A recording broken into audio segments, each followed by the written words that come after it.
Welcome to the show. Because we're having a wonderful day on this 14th, no 13th June 2025. We're about to be playing The Tower. About to be filming a lot of videos.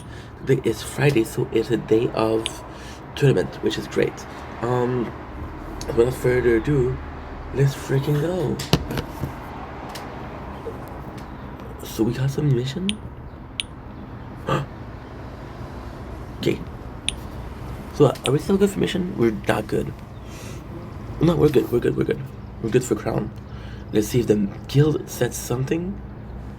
Good, we're getting it. Are they present? 4 days ago. Dude, what the heck? CF is absolutely. Oh, good. It looks like 2 members will get kicked. At. Caldy's right. He said, no new relic. Nicely put. Didn't think about it. More relics means more time spent. Again, the fucking record stopped. Okay, so yep. Early phase of CF, best Lao, not control, true, but immediately unlocked didn't do much for me. Not Levenstone. Okay, so you're saying that CF is not that great. CF is control field. I have to see if. Good. Claim. Grass. Okay, good. I have to see if we lost a lab. I don't think we did. Good. Okay. Perfect. I didn't turn it on. Shit.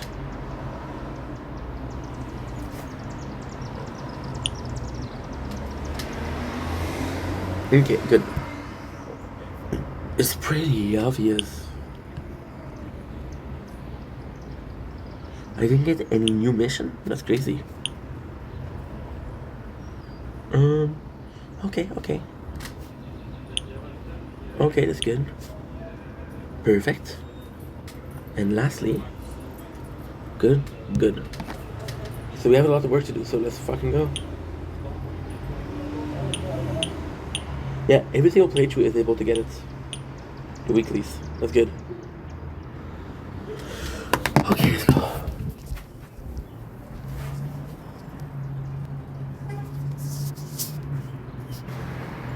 Perfect. Don't blink, it's your boy Ink. Welcome to part 2 of our nature corn. I am not sure which one you want me to do. Then we have the sunset, it's not great. So technically speaking, the best part about it would be kind of here. We don't really have something. Now we have this, which is kind of nice. However, this, I don't know how long this will last. And we have this. This, I could put it here, and this is where the moon is gonna start. So that could be good. They're making it like an hour of content, so yeah. That is pretty much it. So, without further ado, let's start. We have a lot to do, not a lot of time.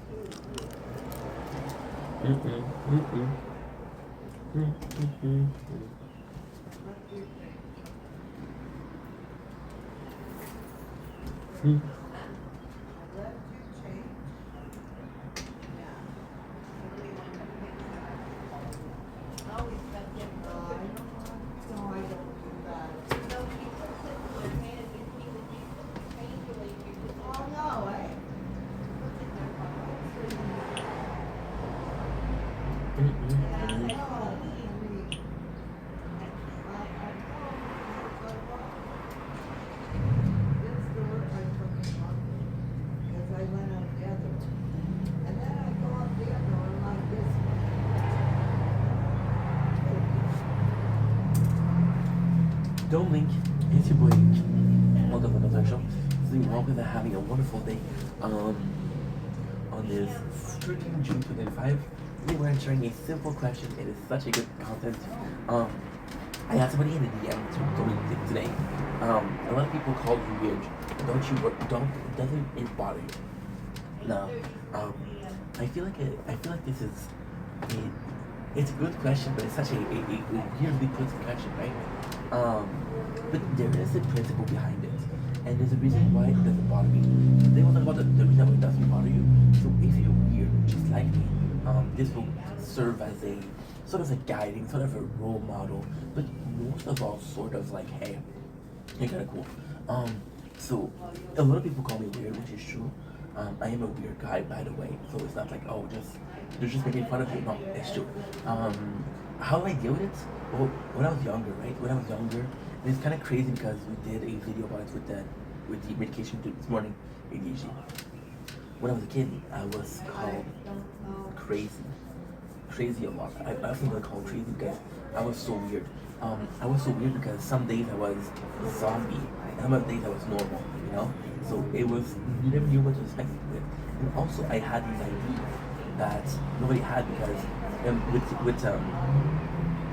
with not speaking about it, you're like, for example, right? Somebody you work with somebody and they don't talk, right?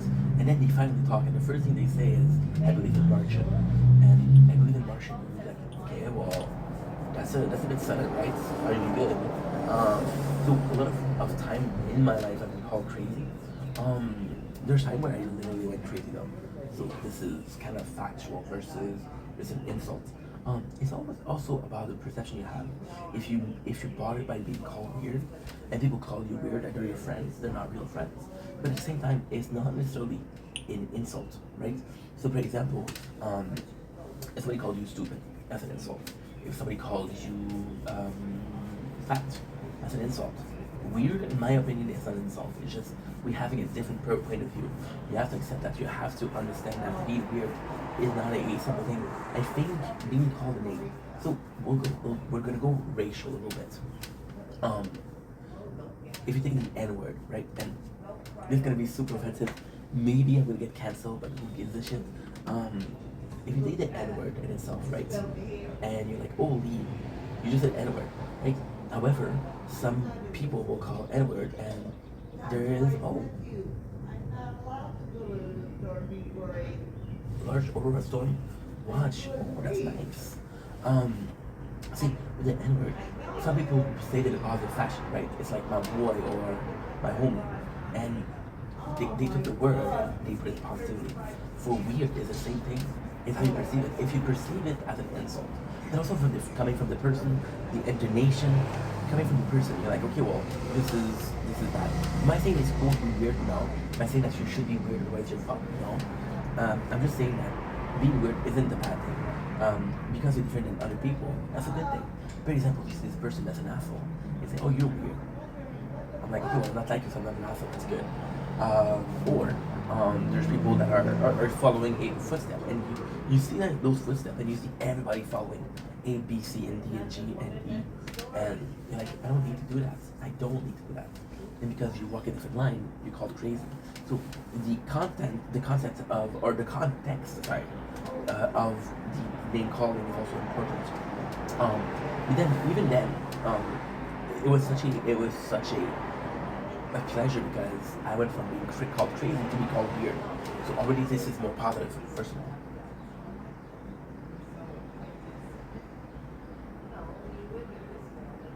See, whatever you say, I don't think there's a lot of occasion where being called crazy is a positive. However, I can tell you a lot of positive, a lot of positive thing about being called weird, right? It's how you perceive it. It's really important. It's really important the way you perceive things. If you perceive it as a positive thing, you have to take ownership of the word. You have to take ownership of every single word. Take ownership of your own life. You gotta ask yourself all the question. Am I okay with being called weird, or am I okay with the way I live? And if I'm okay with the way I live, should I care about people saying, hey, you should change your way of life? No, I'm not. You know? It's all a question of perception. I was talking to this girl, and it was sexual a little bit, and she said, "Oh, I'm a weird person. I'm a freak." And I say, a little bit of weird is nice. A little bit of freak is nice. Like she was like, "You're the first person that says that." You know, back in the day, being a nerd was weird. Now it's power, right? But ownership is not about perception. Some person that was watching, for example, anime, like, oh, you're so weird, you're watching anime. Then the cool kid on the block was like, hey, I'm going to watch anime, just to make fun of them. Not that it's actually funny, but it's funny. He saw Jiraiya die, and it's like, oh my god, they killed Jiraiya, and he's crying, you know? So it's all about ownership of the word. It's all about ownership of your emotion. And finally, it's all about how you perceive yourself. Do I care what people think? Is my own happiness, is my own well-being trump other people's perception? If yes, you're good. If not, then let's put it like that, right? If my own happiness doesn't trump what people think about me, then I'm weird. And my own opinion of the word weird of myself is negative. They didn't force me to see myself. It is negative fashion. I saw myself in this negative fashion, you know? Like, for example, an hour ago, she's drunk. So she told me shut the fuck up. Right? Now, I was working. I was having a really good life. I was talking to Anna, I was talking to Andrew Knightley. And I had two choices. I had a choice of being like, oh, she's right, I should shut up. Or like, hey, I'm having a good time, who gives a fuck? Right? And because I said, who gives a fuck? And I allowed myself to be happy. I allowed myself to be in a place where this didn't matter. It didn't matter. You know? Anyway, love you guys. Aside from the noises in the tower, take it easy. Peace.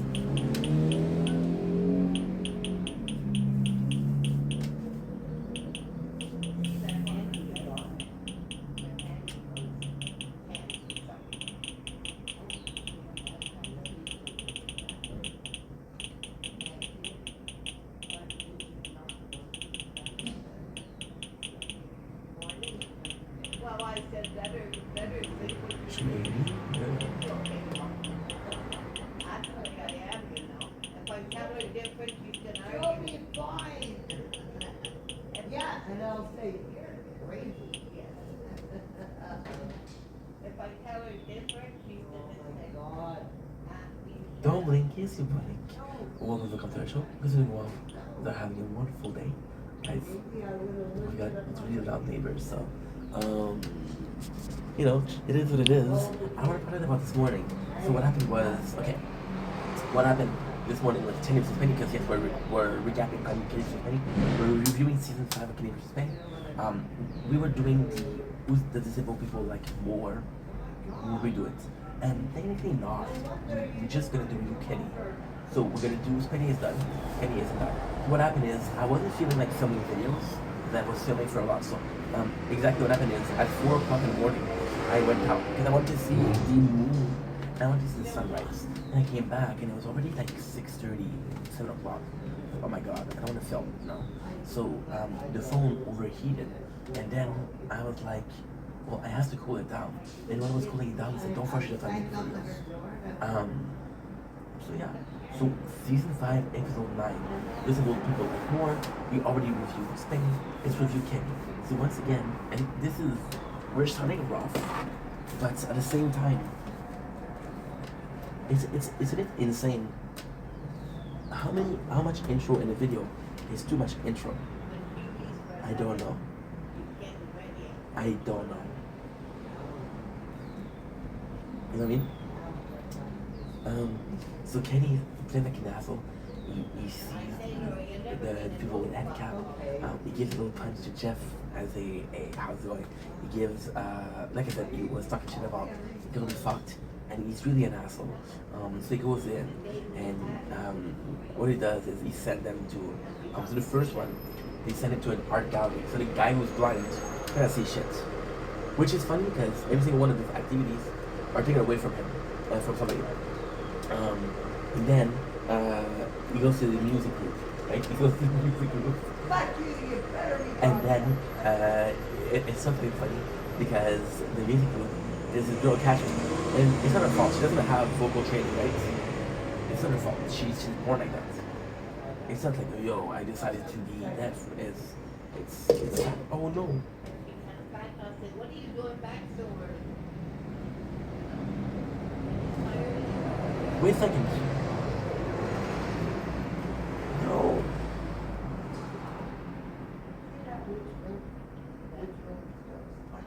in the heck? What in the heck? They close the computer, which is okay.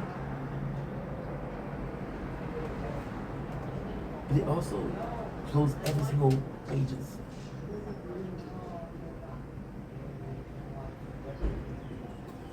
Oh man, that's a shame. That's a shame, dude.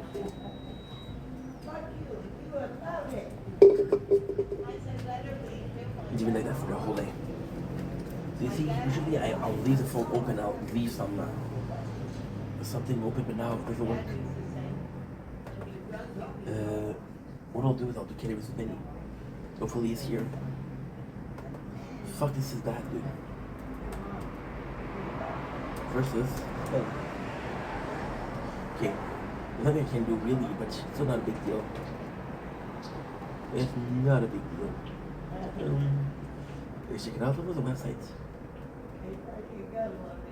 Find them. Season 5. We got this. We got this. Perfect. This is even better. And besides, a lot of those videos I wasn't even watching anymore. So it's not a big deal. Just give me a sec. We'll go here. Okay. And we'll go.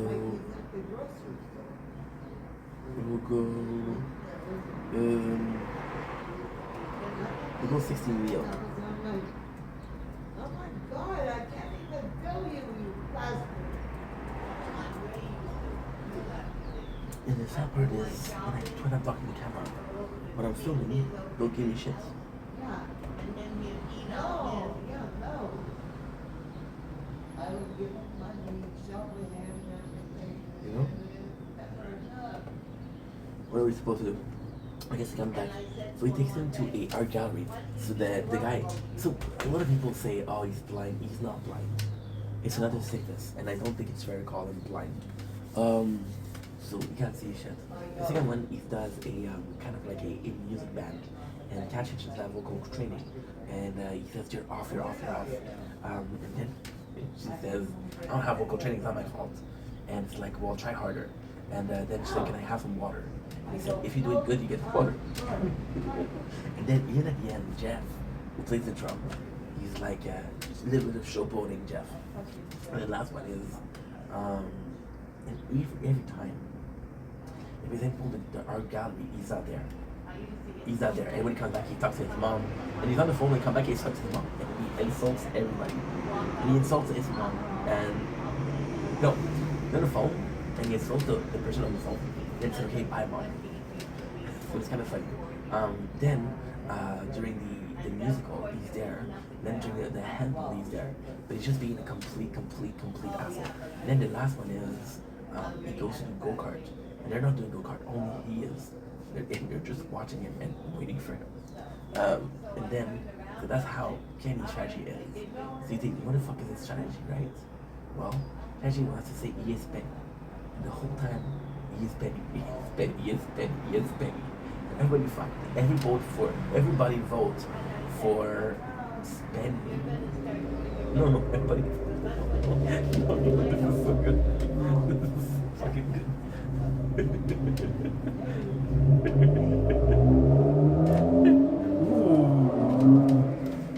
Holy. This is nice, guys. Well, especially because look at this. This is beautiful. I'm gonna be filming it. There you go. See, so everybody votes for Benny because they think that Benny is Kenny. And the reason why I fucking love Jeff is he's smart, dude. Jeff came in. Oh, I saw the show. I know exactly what Kenny was doing, and it was smart, and I fucking loved it. So he said, "I'm voting for Kenny, but the real Kenny, not the fake Kenny." So I fucking love that. And again, it's the show, and it's immortal. Like at the end, they did a special, right? They did a special, Christmas special, and people that were in the people that were in what should we call it, the episodes, they just got the show. Like for example, the little person in the first season who can use their arm fastest. The first one to use their arm loses. Bobby, this guy, an actor. It was really good. By the way, I want to start watching Overturned a lot because it's just crazy. It could be actually good. Like honestly, the phone, the computer being bad isn't the worst thing. Over. Okay, I need to be checking our stern. Okay, I need to be downloading our stern.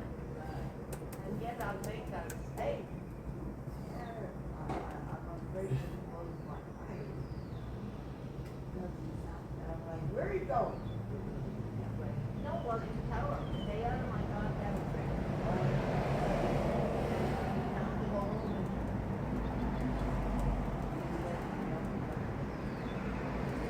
Fuck, dude. I need to call my dad. Okay, that's not a big deal. But listen to big deal. So yeah, so this is it. Who's the Better Jew is a really good episode. It's a good episode.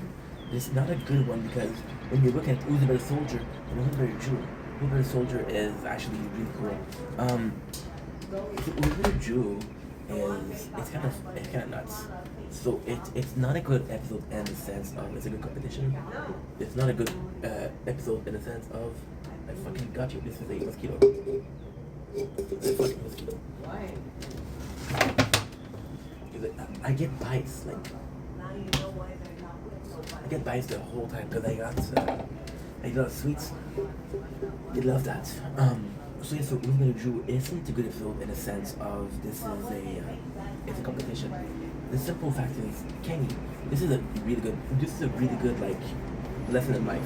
So Kenny doesn't try it. And it's super funny because Kenny goes to places like, for example, a deli, and he reproduces every single Jewish stereotype. So he goes to deli and he knows every single deli needs, kosher. He's talking. Honestly, it doesn't. You basically don't see him. In this old episode, he's pretending to be like H, the Fuhrer Hitler, and he does. Where does the butterfly go when I sleep? Which is a gay video clip with him and Seti, which is crazy. And Spenny, the whole time he asks her mom to help him. Spenny, the whole time it's kind of the episode is really good. Spenny the whole time he's looking for his fate, and he doesn't know what's up, and he doesn't know how to work. He doesn't know X, Y, Z. So the fact that I'm gonna call my phone. I'm not gonna pay the film. Yeah, because I want to film this also. Because I was supposed to call him like an hour ago and I forgot. So spending the whole time he's looking for his fate. And the craziest thing is the episode, the way it starts, it's brilliantly filmed. So for example, Spenny goes in and he has his Kenny comes in with a picture of Spenny as a kid on Santa Claus. Santa Claus is not Jewish. It's a Christian tradition, right? Kenny even went to Hebrew school, so Spenny goes in and he learns about the Torah. He gets Mazel Tov. There's a special name for that. I don't know what it is. The long story short, the rabbi at the end comes in. And it's funny because, for example, there's a rabbi, and Kenny knows the rules. Like, for example, you pretend like somebody died, and he has to call him. And he's like, well, a rabbi, if he has a call, he has to go. That's the rule. That's the law. So he uses his religion against him. At the end, what happened is the rabbi comes in, and super smart guy, and he comes in. And it's like, I'm gonna tell you a story. Right?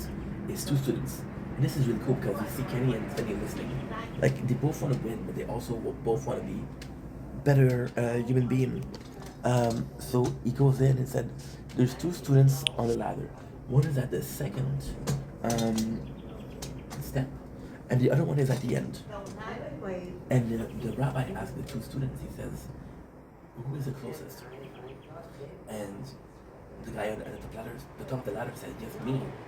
Depends where you're going, right? Although Kenny has more belief, although Kenny is closer to his religion, although Kenny has a better understanding of Judaism as a whole, Spenny is getting closer. Spenny is working towards versus Kenny who is staying at the top and just chilling. So Kenny wins. Now I'm gonna do something crazy. There's a couple of stuff that I don't like. So oh shit. Okay, never mind. Who's a better soldier? Who's the best pro wrestler? Let's touch the ground. Who can piss off more? Okay, so we'll do who can wear gorilla suit the longest. We'll do. The problem with that is you guys are gonna be watching it in order. I do it out of order. That's not good. So who's the best soldier? Who is the best soldier? Is one, if not one of the competition that made me laugh the most. Historically speaking, right? Kenny versus Penny has made me laugh, has made me smile, but as entertainment, there's nothing better than the Soldier episode.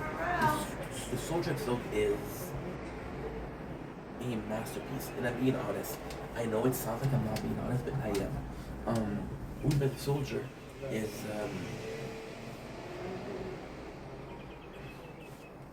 I'm getting emotional just thinking about it.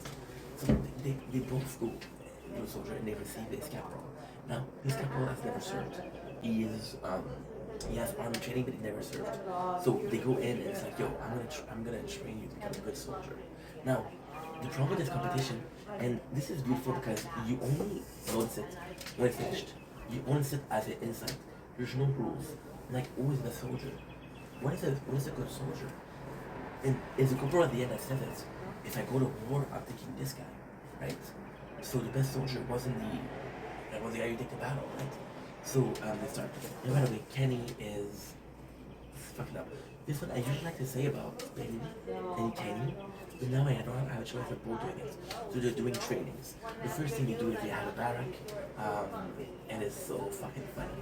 The corporal is actually super fucking nice. Super fucking nice. I really like the corporal. Corporal Francis. That's his real name too. No, not the corporal part, but Francis part. Remember. He goes in and he goes to barracks and he's playing right away kissing ass. And Kenny, he goes and he's naked in his bed and he wears a wig. And it's like a low farce. You think you're a comedian or something, huh? So he doesn't, Kenny's on the shit list. And Kenny doesn't wear the button. Oh, by the way, before the competition, Kenny wears a shirt that says "The Troop Sucks," which is unbelievably terrible. The best thing about this is Kenny goes in and he's a shitty soldier. But Kenny did something that Spenny didn't, and he said, "What is the mentality of the army?" So Kenny uses that against him. Spenny being here, oh my god, this episode, you don't understand. This episode was life-changing for me. Life-changing for me. The biggest lesson I've learned in life is out of this episode. How many can you have? No, I wouldn't even want what. You don't understand. You don't understand. I cannot say it right now. Well, I can say it right now. So basically, in case you know that it's a group, there's no I and you. Spenny and you are evidence. Spenny being I want to have a baby. means nothing if he is not pregnant. Skin will understand that it's better if they're both like normal, right? And this is such a good movie. This is such a good show. Like I didn't remember. I'm gonna have to call this my favorite show though. I'm sorry, I don't have a choice. I don't have a choice. I don't have a choice.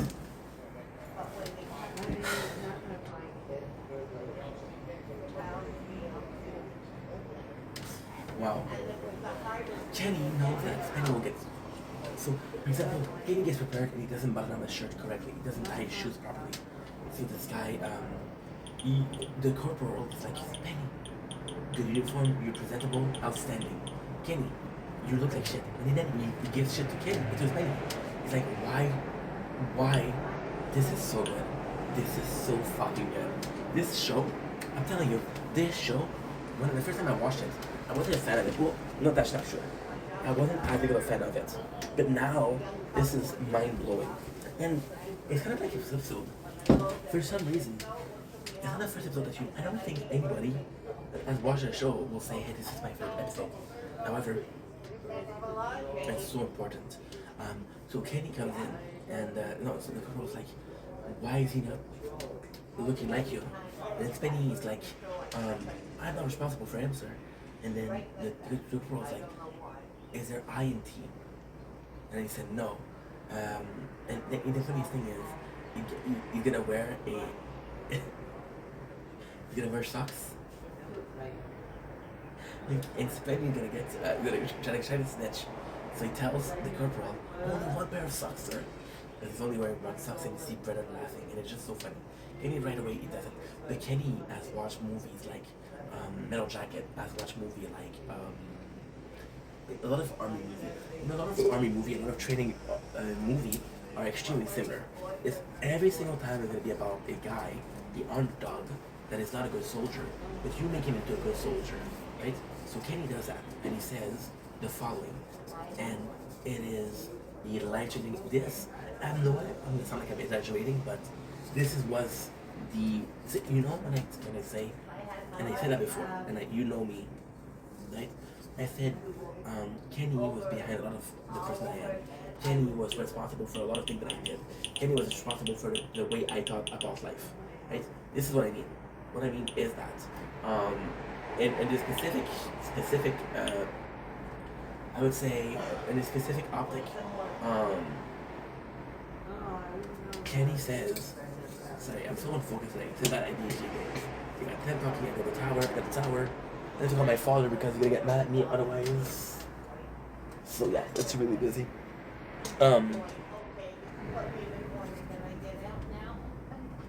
It's bad. So Kenny goes in and he's like, these guys, all the army guys, they wanna train soldier, they wanna train a fucking garbage into a spotless piece of equipment, you know? And then Spenny does something horrible. Kenny said that Spenny absolutely gonna get better. See, Spenny, by the way, came in at 100%. He has nowhere to go but down. I'm gonna come in, and every single time, I'm gonna improve a little bit and a little bit and a little bit. So I got nowhere to go but up. You understand what I mean? So Spenny start here. There's no here.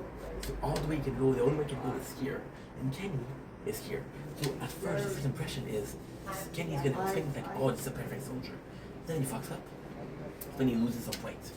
When he sees Kenny, he's like, oh, this is a piece of shit. But every time that Kenny does something good, it's like, well, maybe I was wrong about him. But this is brilliant. And this is a rule that I use in my entire life.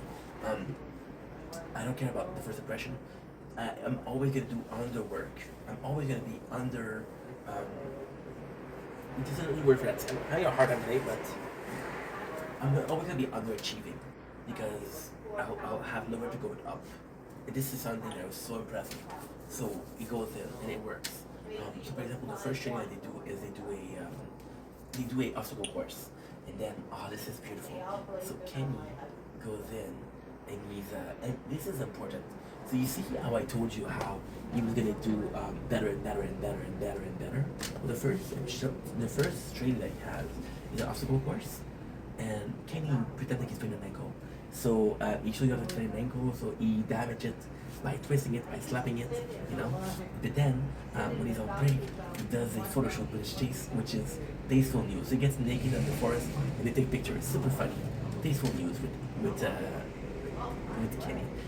You got Sebastian. No, you got Jamie. It says you're a forest nymph. I like Jamie, but I prefer Sebastian. Yeah, City. I think Sebastian is City. I'm just thinking that City is Sebastian. Because Kenny versus Penny versus Sebi. You see what I mean? Kenny, which is kind of crazy. E-N-N-Y. Spenny, E-N-N-Y. Sebi, E-B-B-Y. Yeah, think about it. So the second one he does is making a mask, like having a gas mask. So Kenny is super efficient because he has had gas masks, and he's like, yo, you know, I have gas masks. And then Spenny doesn't have, and then they're walking, and they're singing. So the corporal's like, hey, Spenny, you're a singer, right? Sing a song. And he sing a song that's not, it's not important. And then you try Kenny. And Kenny sing a song, which is an army song that is make funny. I don't know what I've been told. Eskimo pussy's my new home. So it's fucking funny. And then he's improving again. And at night, this is the night. So Kenny fucks with Penny so badly. So badly. You have no idea. You have no idea. So in the first end of the first season, after the first trial, Kenny punches Penny. And then Penny's like, permission to punch him, sir. Fuck off. And then I'm gonna fucking kill you, you motherfucker. she's drinking. Then Kenny, what happened is, he says permission to show him who's boss, sir. So he goes No, in and this he's fucking fighting. bitch. He's fighting. Here. And And he's always yeah. fighting. And Kenny actually wins, so the corporal's like, okay, well, this is good. This Kenny, the way he fucks with Penny is insane. So, for example, he takes a cigarettes, right? And then he'll smoke the cigarettes in the barrack. And then, when the corporal goes down, he throws the cigarettes on Penny. And because Penny doesn't want the carpet to burn, he takes that cigarettes. When the corporal sees the smoking, he sees that Penny is smoking. You want to smoke? Go do some push-ups. Or something else. There's, oh yeah, they're fighting. And Kenny goes on top of Penny, and it looks like he's fucking her. And then the corporal's like, what kind of gay porno is this? Which is super funny. So then they fight, and Kenny wins, which gains points to Kenny. Now the last one is in a place of a firing range. So they have weapon, and Penny fucks it up. He's nervous, he fucks up. And the funniest fucking thing, the competition is 3 days. It's always 3 days. The first day, again, he doesn't like Kenny, but then Kenny goes in. The third day, he doesn't like Spenny. So Spenny goes in, and he goes into the firing range, and he has this instruction. And he has his helmet, and he's dropping the helmets. Go for Francis looks at Spenny. And he says, already fucking up, Spenny. Already fucking up. Which is, fuck this. Let's finish here. This is, oh, I looked my eyes bad. And I showed her my Yeah. how I Dumb bitch. I'm making me she's always interrupting, she's always insulting me. Funny thing is, she made a complaint against me, against the janitor. But I got on record her saying that she'll slap me. So the landlord comes in, he's like, hey, I've been getting a complaint about you. And I said, oh, let me guess, it's this apartment. He's like, how do you know? And then she said, I told her she doesn't like me. And I showed a video where she said she would slap you. He said, okay, I'm sorry. Yeah, I'm gonna protect it. I'll be honest though, if she doesn't drink, she's nice. If she drinks, she's a fucking nightmare. And she drinks a lot. So, Kenny actually, there's a, I don't know, I know there's a shotgun. I can guarantee there's a shotgun. And I don't think the other weapon. And Kenny actually definitely doing really well. And the corporal's like, outstanding. And the ending is beautiful. See, Corporal Francis looks like a douchebag, but he's actually quite smart. So he said, okay, well, I've been watching you guys for 3 days, and I know everything that's going on. I know everything that's going on. So when he says that, he implies that he knows that Kenny was fucking with Spenny. However, he said, Spenny, you let yourself get into your head, you let yourself get over you. And he said, when it comes to a soldier, he said, if I had time with Spenny, I could really train him, I could really help him out. But if I have to go to war, I'll take Kenny because he's crazy, that motherfucker. So Kenny wins. And the craziest thing is, Kenny, it was really important for Spenny. There's competition. See, so Spenny doesn't care about the competition. Doesn't care about X, Y, Z. So he comes in and he's like, the competition that he really wants to win. The army one was one. So it feels better for Kenny. Now the humiliation of this one is crazy. They put Spenny in a bath and they all puke on him, which is disgusting. And that is pretty much it. That's a show. So really good show. Now I call my father. Yeah, I have to call my father. I'll be right back. I'll call him tomorrow. Yeah, I'll call him tomorrow. Fuck him, it's too late. He's gonna give me shit for being late. I can deal with it tomorrow. Number 6, who's the best pro wrestler? The best pro wrestler is a good episode, but it's not great. It isn't. It's more sad an ending. Spenny has been a fan of wrestling his whole life. Now, season 5, in the commentary, Spenny was talking about quitting the show for reals. So Spenny gave him more choice on the competition. We got a pro wrestler, that's him. So Kenny doesn't know shit about pro wrestling. And Spenny talks about pro wrestling, and he's talking about it. Kenny listened, and Spenny tells about a match where they didn't even fight. So it's kind of cool because Kenny's like, okay, this is the plan. So they go into a fight. Spenny goes to train with a heel, and this is how it's nuts. So Spenny goes to train with a wrestler, a real life wrestler. I don't know if it's professional, but I think it's his job. And I don't know much about wrestling. I know a little bit because I watch a little bit, but I know more WWE because they fight it's fucking funny. However, the thing that I want to watch the most is without a shadow of a doubt, it is the WWE because I've watched the Vince McMahon documentary, and it really changed my perception. I really enjoyed it, which we filmed also. So,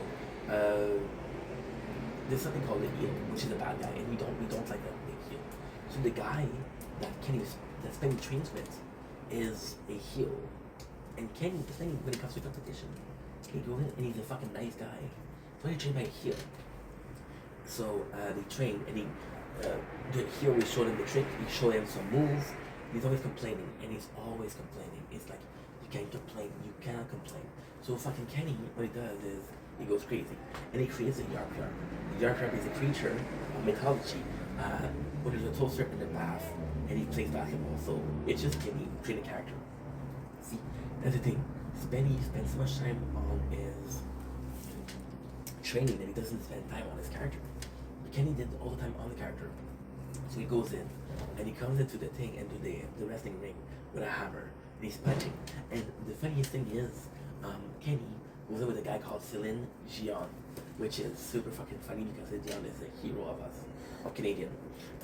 So this is one of my favorite fucking ending of the show. The show itself sucks. It sucks.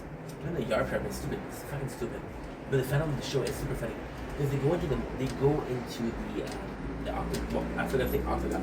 It's not the way they go to the ring, and they go into the ring, and I can't believe she did that. I'm gonna fucking kill you. She's just crazy. She's just crazy.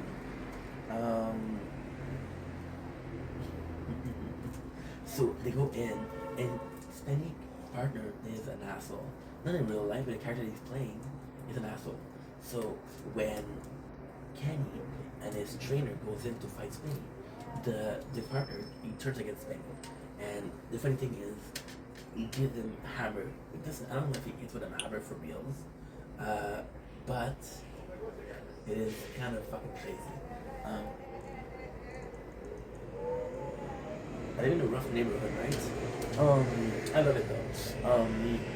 So yeah, they're also against Spenny. And Spenny, like, oh, he breaks characters, and the guy that's here is like, I don't know what the fuck I watch. Just look out wrestling. However, I had to get a competition to Kenny. Kenny character was fucking stupid. He didn't really wrestle, but Spenny broke characters, and Spenny and the judge we said is the cardinal rule of wrestling is you don't break characters. So the funniest thing about the humiliation is this one is amazing. So we meet Iron Sheik. Iron Sheik is this crazy character. So Iron Sheik is a very complex character. And again, I'm gonna sound racist, but it's just the truth. So WWE, during the time where there was a fight with Saddam Hussein, you guys remember Saddam Hussein, right? The jihadist. There was this character called Iron Sheik. Iron Sheik was kind of a good guy, but Iron Sheik was also Egyptian or Arab. So he was seen as like, oh, the bad guy, right? So then Vince McMahon, he had those two, and Iron Sheik was selling a lot of tickets. So he turned the Sheik into a heel, again, a bad guy. He's not really the bad guy, he's a character. Then we have Hulk Hogan, who was a golden boy. Hulk Hogan was the golden boy of the WWE. He was the one that was really popular. And it was a fight with Hulk Hogan and Iron Sheik. Now what happened is people start disliking Sheik because of the heel character. They start liking Hulk Hogan. It's like, I've been giving you my time forever. So he hates Hulk Hogan, and it's a guy that's really salty about his past. So he's like, fuck you, dude. Fuck you, Hulk Hogan. Fuck you. He calls him a faggot, right? Which is horrible, but still funny. So then at the end of the show, Kenny, Spenny is he's in the, this is fucking crazy. And in the commentary, this is even worse. So, Kenny goes in, right? And he's, how can I say that? Kenny goes in, and he's like, okay, well, here's Iron Sheik. And Spenny's running around naked, and Iron Sheik asking for a beer to put up Spenny's butt, right? And the way they show the show, it feels like it's fake. It feels like it's for wrestling. But the reality isn't that. My apologies.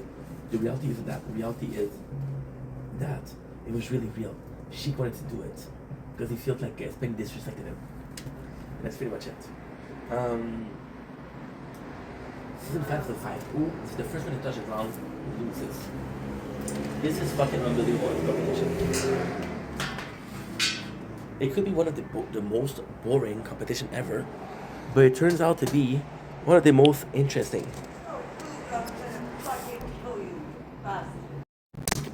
Again, you see?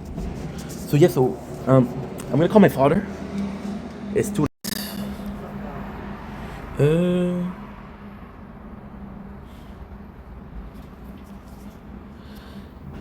Y est-tu trop tard pour appeler? No, it's too late to call. Fuck it. Yes. But use my account, please. So I get points.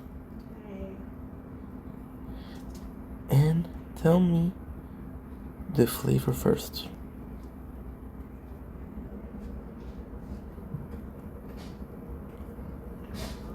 There you go, my mom. So, first one to touch the ground is insane. Like I said, the competition is about the first one to touch the ground. So, at first it's kind of boring because they put around all thing. So, Spenny has put pots everywhere. So, you can walk on pots. Can't touch the ground, can't have the team help you, whatever. Kenny's like, I don't have to stay here, I'm good. And then Kenny uses rollerblade and moon boots. So he's technically not touching the ground. So you see with the rollerblade, the wheels are touching the ground, not the boots. And with the moon boots is what? The moon boot is, you see this? This is it, right? You got the, like it's like a high heel. You have this, that is a empty circle. And in the middle you have a, fucking mosquito. In the middle you have like a spring. So when you go with the spring, you're jumping back and forth, right? But it's a really cool thing. So you're technically not touching the ground. You're basically in the air. And the reason that's for that is because the moon's gravity is different. So you're jumping high, low, high, and low, high, and low.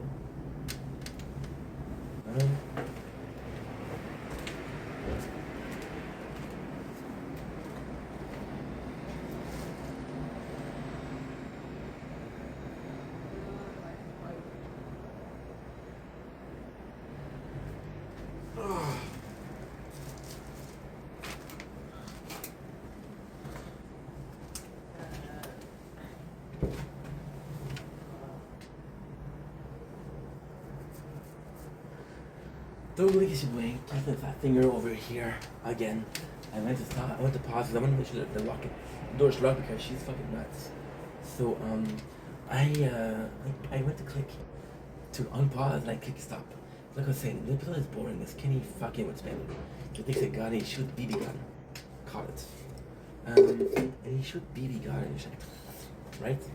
And it's boring until Kenny understands it's boring. So for example, Spenny uses like a sex chair, and he's above, so he's reading a book, and he's just chilling.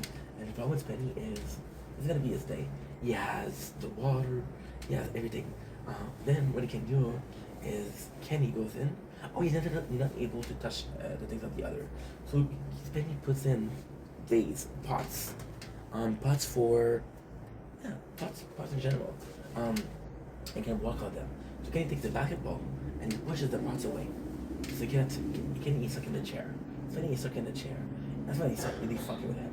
There's this famous, the famous bird of Ryan, the rye bread, which is fucking funny. This is when Kenny is bored and when the show is boring. So he pretends like he's hearing a voice, and the voice is Ryan, the rye bread. And what did he say, Ryan? Fuck with Penny. Okay, fuck with Penny.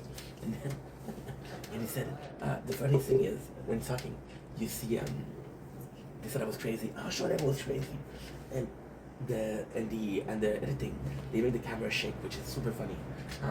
So Kenny makes it seem like he's this evil genius, right? But it's because of Ryan. Kenny also have a Segway, so it can move around. So the first thing he does, he takes Penny has a lot of coin, like a lot of pennies. He takes the pennies and he throws that at him, and he's laughing, which is super funny. And he's wearing this tuxedo, which is also really cool. Or he puts a heel beneath him, and it's an electric heel. And then he said, "Tell me, Mr. Rice, I got a riddle for you." And he gives the riddle. And then Penny says it's a what you call it? It's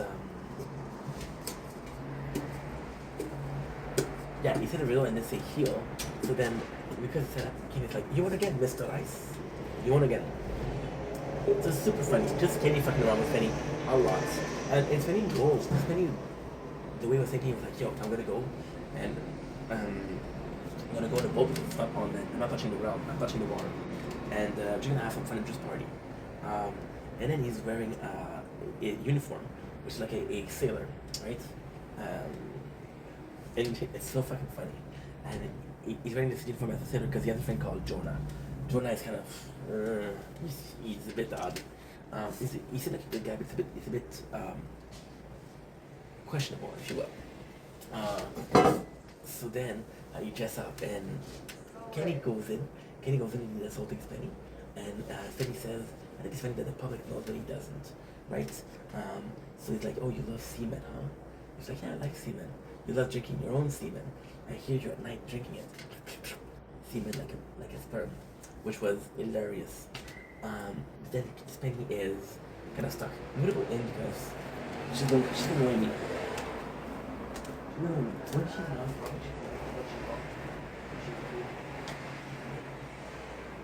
she'll come to me. That's good for today. No, it's not really sure for me to feel good.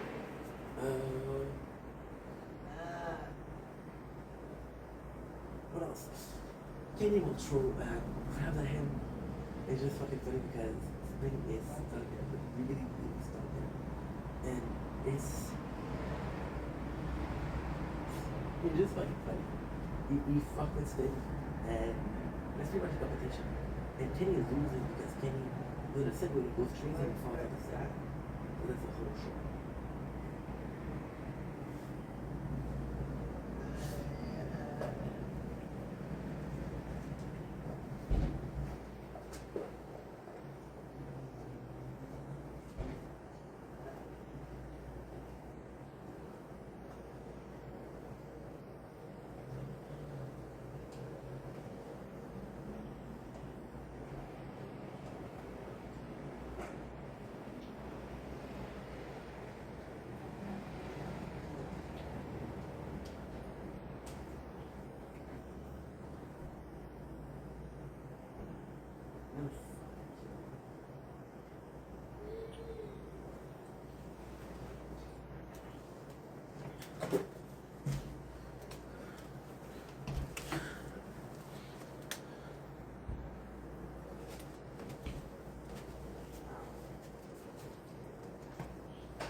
You guys see that episode 4? we can piss off the most people. Again, it's super funny. Not the funniest thing. So it's just about fucking people. So the way it starts, kind of.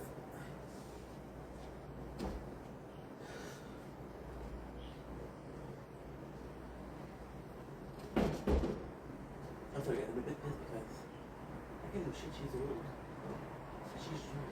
So it's not like she's mean. The fuck. Sorry.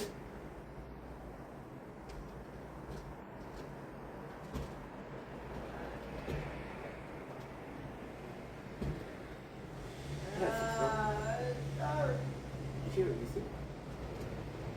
With a whole other guts. You think if I take something I'm an asshole? It sucks. And then she's super nice with people because she's nice. She's sorry. People like her. I'm not having to spend a lot of trouble. But it's my shit. So we get this whole big old city fighting. Of course, Penny feels bad in wearing a costume. Kenny fucks with the costume right away.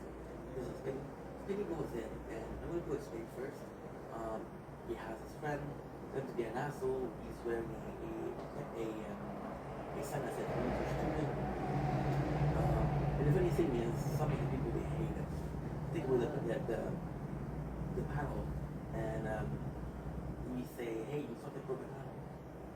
And then Vinny had enough awareness to say, I could tell he's an asshole, but he's not an asshole. I'm the guy. And he has a friend that's helping him say what to say. For example, there's this person that's wearing white pants. It's Penny being super fruity. It's like, you're wearing white pants until Labor Day. You should get a fine. Penny pretends to be a police officer. He puts in the work, you know, and gives tickets to parking tickets. He pretends to be a ice cream parlor. He sells ice cream, which is way too expensive. He's pissing off people. But the funniest thing is, he pisses off people without even realizing it. So, for example, right, he writes this letter, he apologizes, and then he meets these people. I don't know who they are. They're crazy ones. They're fighting against him. They're fighting. They're arguing. And he's making them really, really mad. And he pisses a lot of people off. It's kind of funny. But more than that, that's pretty much all he does, right? So he did try a lot. He did try. Then we have Kenny, who is out of this world, bro. The first thing he does is he goes to a baseball game, and he says, "And I just have the balls. And I just have the ball. I want to show it to you." The people are nice and say, "Okay, sure." He takes the ball and he throws it the other way. So he throws it super far the other way. That's an asshole move, if anything. So then another thing that he does, he's gonna go in the busiest streets of Toronto because they're in Toronto, and he pretends like his car has a what should I call it? He has it's not working. So he blocked the traffic on himself, which is honking. Otherwise, he's going to go to a baseball game and he's gonna pretend like he's on the other team. They had a mascot. There's an event mascot. So he makes a lot of people angry. He goes to a women defense class and he ropes a woman. I don't know if it's fake, but it's still something crazy to make him mad. Otherwise, what he does is, not nothing that he does is he flies a plane saying, "Jesus suck." And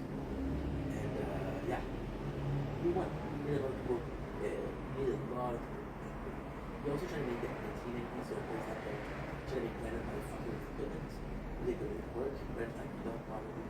And he started to but it's just fucking fun. And he's like, otherwise, it never did take a little bit just Kenny fucking explaining the whole show, which I kind of wanted to see. What is the next episode?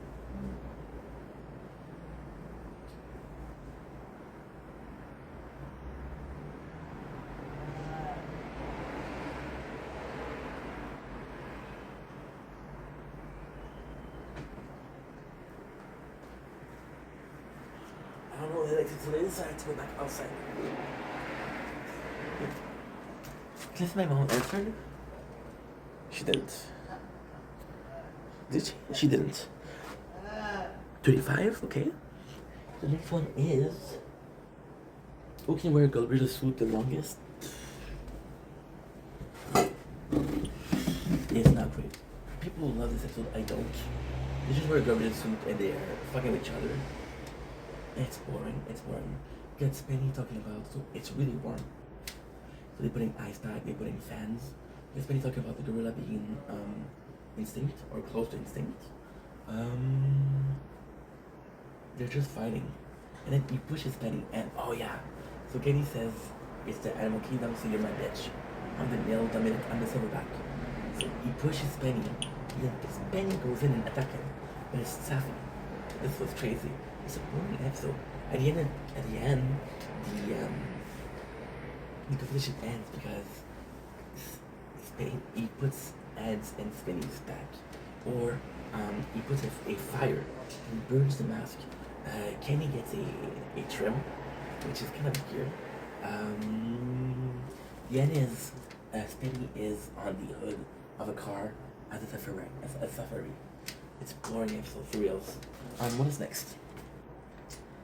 Who can bone more woman is an amazing episode. So, in itself, yes, it's a good show. Yes, it's a good episode, but it's more than just that. It is the way they did it. It's like a dating show. They completely changed the house. So they have like 10 girls, fucking hot. Some of those women, holy shit, they're hot. They go and they go dating. They're both, dude. This really bothered me, but I'm not gonna stop. Fuck her, it really bothered me. Saying she'll fucking kill me. That's Deadshot, right? It's crazy. So Kimbo woman, it has 10 women in, and it's super funny. So for example, Spinny will wear a white pink shirt, which Kenny make fun of him for that. They have dates. There's a group of 10 women, and they switch. So for example, at first there's 5 women with Spinny, there's 5 women with Kenny, and they choose. Spinny gets 4. So there's this girl. Oh yeah. The way it works is 1 kiss is 1 point, oral is 2 points, and full on fuck is 4 points. This is okay. This is what it works. What do we do? Alfregen? Okay, Alfregen. I don't care. Yeah. Gonna feel cool. So, it's just a seduction show. So they're doing games and they're seducing him. Kenny has 6 girls that are super cool, but they're not horny. I think he kisses 2 girls. He kissed the Egyptian girl, which is fucking hot, and he kissed the blondie, which is fucking hot. And he's like, if the camera weren't rolling, I could kiss you. You know, so he doesn't get a lot of points. And he kisses a girl, and because she's Egyptian, he says, it tastes like hummus. Now, Spinny has 1 girl. Is Ida Marie. She's super cute. She's really cute. And it's like, I could date her, but I need to win this competition. So he sends her home, and he keeps 1 girl, which is Tara. Tara, who is really into him, and Tara, who is sucking his dick a lot. That's a competition. Tara is sucking his dick, and then Kenny is losing. And then everybody tells him, and the girls, the funny thing is they go into a hot tub, and Spinny's like, oh, I'm getting a lot of points. And then it's so fucking funny, because Kenny is exposed, and it's like, Kenny had a really nice girl, but he left her to get more points. And then it's like, oh, this is so rude. And Spinny's like, yeah, but I want to win. So you see the girl will discuss with him, and he has one friend. One of the girls, I don't know who, because they don't show who. She said, how is he waiting?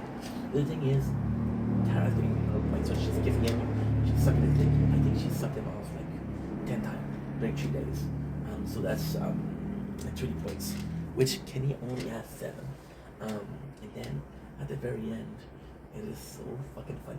So Spinny falls in love with Tara, and they sing her a song. She's Filipina. And yeah. So now, this was in 2004. And then you realize that Spinny is like, you just lost. And he's like, not really. Tara, please show him. So Tara, what she does, she takes off her they're tight. Once again, the production is amazing. Super dating show. I fucking love this. They did kind of like a rock of love thing. So she covered best. She has a penis. So technically speaking, Tara is transsexual. Now she identifies as she, right? Which is normal. But back in the days, it would be that. It would be like that. It wouldn't be. It would be a dude that's pretending to be a woman. Now, people are more accepting of transsexuals, so they understand that you can feel like a woman and be born men to feel like a woman. Okay, so technically, all the point that Spinny had is by Tara, which is a transsexual, but in that day, transsexual weren't a common thing, so it was from a dude, if you will. So super good episode. And last one, who can keep it down in their pants the longest? Kind of the craziest competition. Again, super boring, but in the end, it's really, really fucking good. It's really fucking good. Now, I'm gonna do something because we only have 10 minutes left before I have to go. Because we have our TikTok show. TikTok show. TikTok show. TikTok show. Tomorrow's gonna be a lot warmer. The way to keep it up in their pants is they're having like a diaper and they have to shit, right? So again, they have to keep a diaper and it's going to cause diaper rash. So Spenny thinks about the cream and everything, and it's fucking funny because they make fun of his ass. But it's more than that. Spenny goes in and talks about IBS and he trying to raise awareness. He's wearing a diaper, and the whole time he's praying in the house, which is kind of toxic. Kenny, however, is super funny. So Kenny, what he does is, first of all, he says what really stinks and what really irritates is the moisture. So he does something that's super smart. See? There you go. He does kitty litter, which dries up the poop. And instead of having the whole poop, you just have a little bit of poop in his diaper. So it's not that bad. Spenny has a diaper. So then, this is the most insane part because both of them stay one more day. They last one day. So then they have to. So you can keep a dump in their pants the longest isn't that who can keep a lot of dump in their bed. So the first day they dump, the second day they dump. So Kenny goes to Goldfield, and this is brilliant. By the way, in this episode, Goldfield left the show because Kenny went too far, which is true, and it's kind of complex. So Kenny was using Goldfield for entertainment, but Goldfield was also using the show for publicity. So he was keeping poster, and then Kenny went too far. I don't want you guys to come here anymore. You're not welcome in here anymore. But then he kept the poster of the show. So he made Goldfield made it seem he was still part of the show. He was still the cool guy on the show, and you could see him. But he also wasn't really.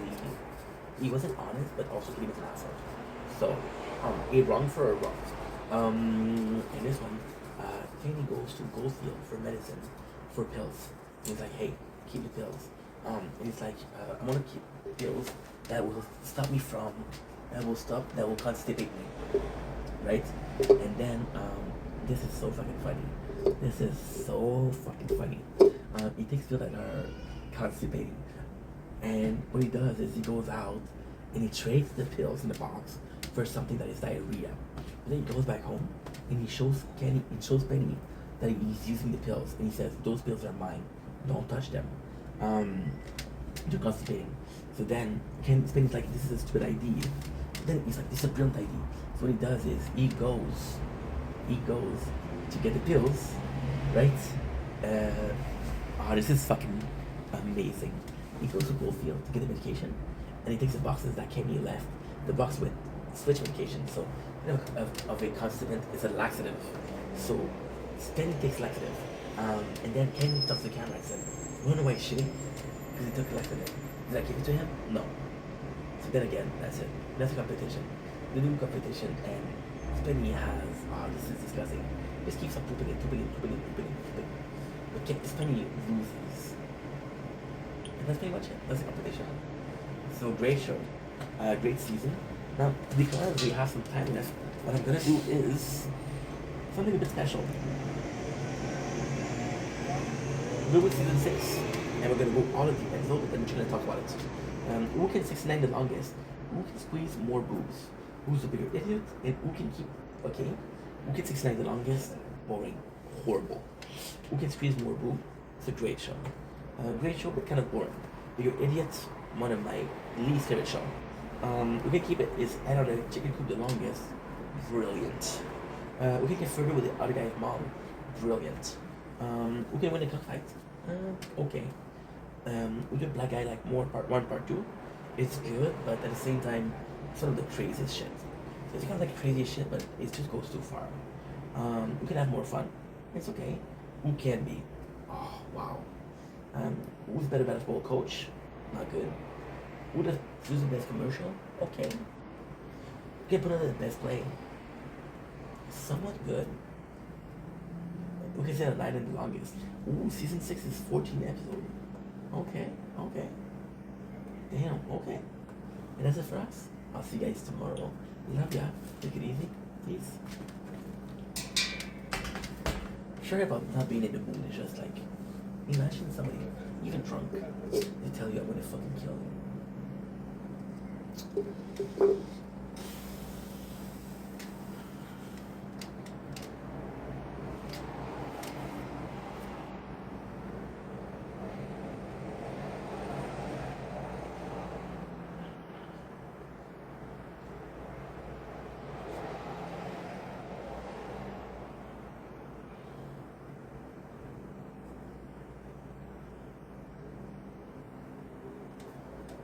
Okay. Do do do do do do do do. Oh shit.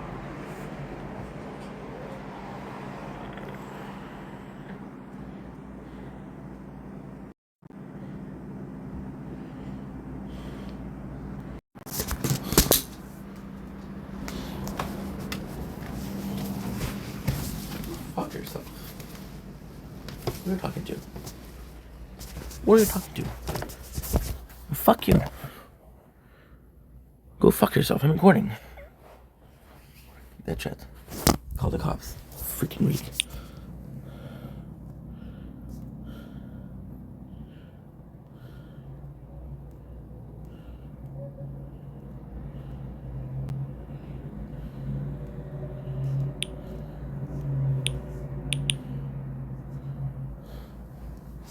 Okay, it's good.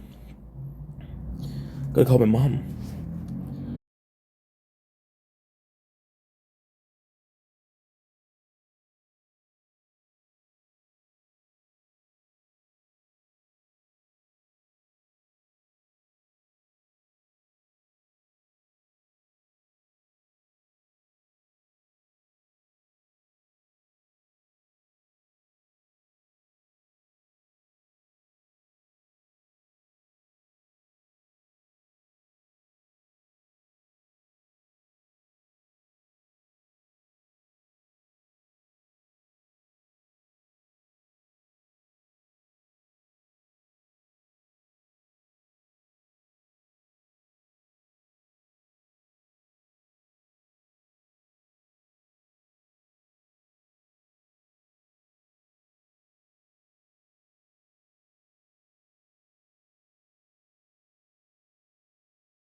it's me, Crystal, and I'm here with yet another Crystal's Food Reviews and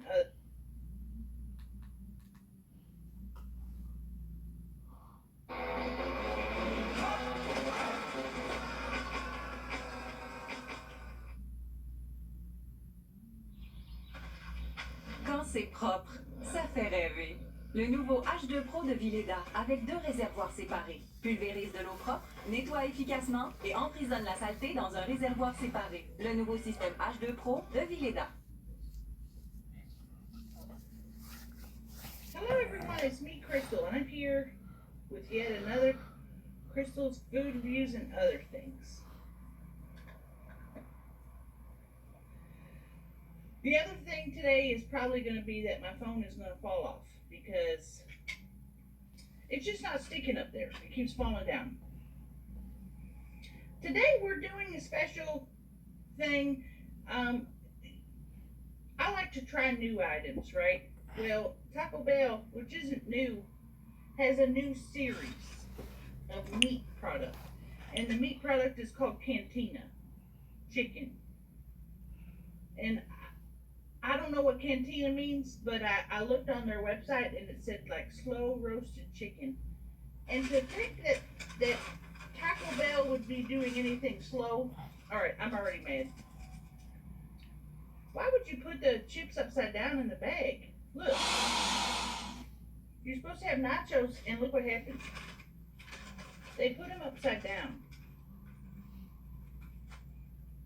Let's just take a thumbnail of this, of the food that has fallen in there.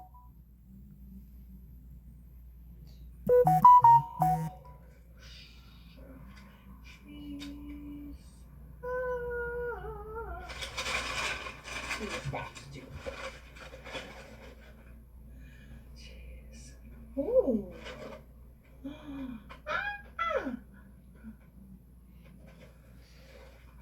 Let's see here. I can't remember what I got. I got some of the Cantina stuff. I'm not sure which things I got.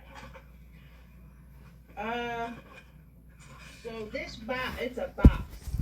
It's like a value meal kind of. It has, damn it. It's got these dessert twist.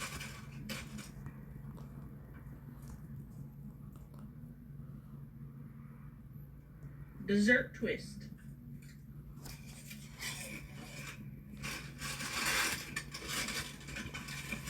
Then it's got the Cantina chicken. Damn, this is so bright. What the hell? That was a child. Cantina chicken quesadilla. Ooh, it smells good. And also in that box, they have some avocado stuffed guacamole, which smells good. Sour cream, which on the website it says low fat sour cream. Why would you want low fat anything? This is Taco Bell. We're not trying to be on a diet. Get regular sour cream.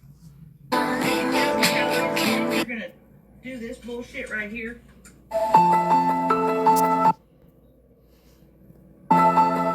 This is just like in the 80s when, you know, everybody was dieting. Even as a child, they had me on a diet. And we was on Weight Watchers. And they would say, oh, you can't eat butter. It's bad for you. You gotta eat margarine. Well, guess what? Come to find out, margarine is horrible for you. It's just oil that they whipped up and put hydrogen in it or some other thing. And it's bad for you. I'm not sure where I was going with this, but what I'm saying is, don't do this. We don't want low-fat sour cream on our food that's filled with fat. You ain't cutting corners here. Right. Let me try these chips. This chip and this guacamole. I've never had Taco Bell guacamole. Not bad, actually. not bad. And then in addition to my chips, I got this cheese sauce to put my. Whoa, that's hot! Look at that steam coming off of there. That's like when I take my underwear off. That's how the smell comes up off like this. Look at it.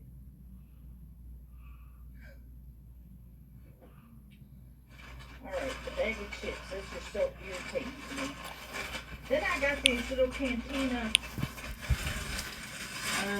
Même le plus grand spa en Amérique du Nord et plein d'événements et spectacles gratuits. Puis en fin de soirée, ben, c'est au Belvédère Champlain que tu veux être pour voir le coucher du soleil. Pense à enregistrer ces idées pour t'inspirer quand tu passeras dans le coin. À la fin de cette vidéo, tu vas tomber en amour avec ma région, l'Utah. Hey, what's up? It's 616, shawty bad as fuck. Where she was in charge, and then people bought a ticket and got on the cruise. Let's see how it tastes with that sour cream. Show us number 5, King. Where's number 5? Scooter, you know. That's Show my us boy. 5. Where's 5? Hold it up. All right, clap for King. Clap for King. All right, King, show us number 1. In the middle of the night. All right, clap for King. Clap for Okay. That's my boy.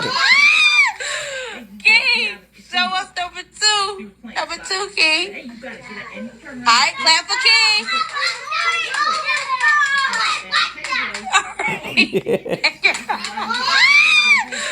That's my boy. Show us number 2. Number 2, King. All right, clap for King.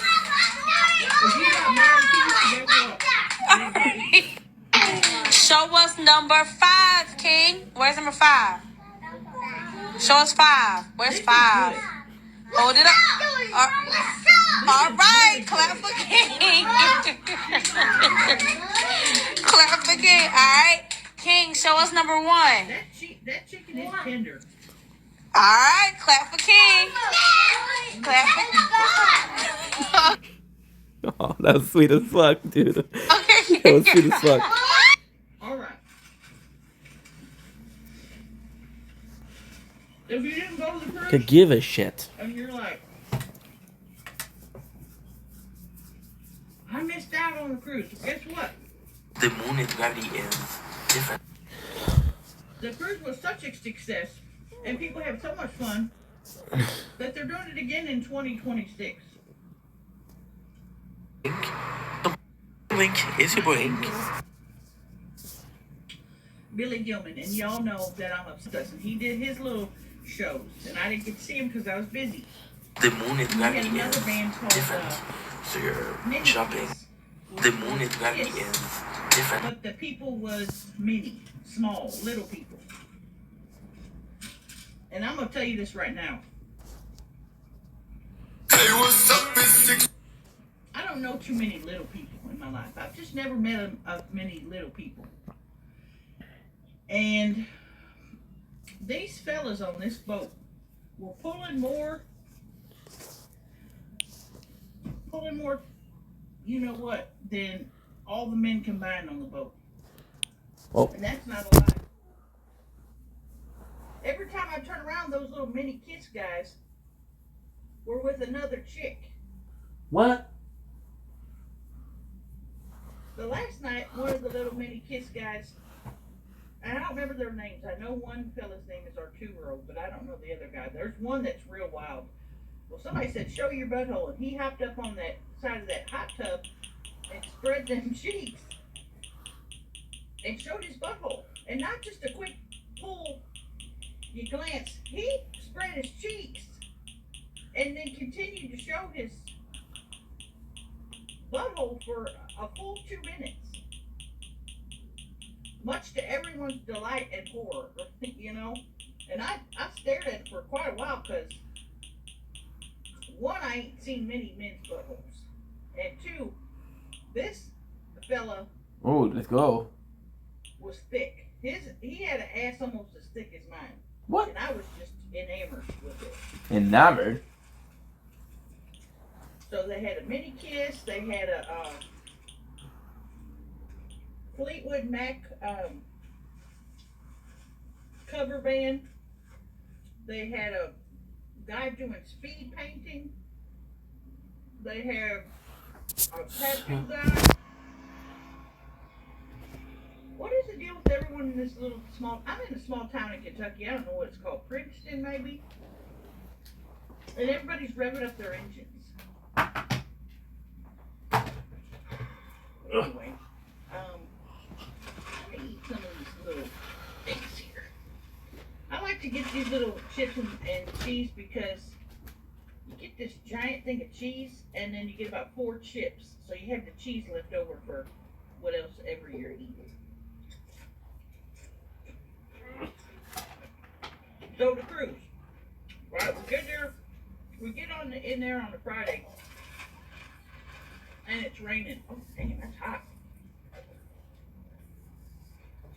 It's raining, so everybody's getting wasted the first day because they couldn't do nothing. You couldn't go swimming. Everybody's getting wasted. Mm-hmm. And we had a sail away party where we was all standing on stage and saying, you know, welcome to the boat. And they were screaming for Tammy. Screaming. And we did a cheers, you know, cheers. And then the boat started sailing away. Then that night, we had a comedy show. Well, I didn't have a comedy show. Tammy did. Comedy show, and you ain't gonna believe this. Tammy was filming her very first comedy special. What? On this boat. So she filmed that one night. She filmed it 3 nights, because I guess they take the comedy special, combine it together, find the best, you know, the best parts of it. And she went out there the first night. I told her people, guess what? Doing my comedy special. You all here get to see me do it, and you get to be in it. But guess what? If you start hollering out and yelling, you're out of here. But before Tammy even got on stage, about 4 people got kicked out. Because they were so wasted. Drunker than a skunk.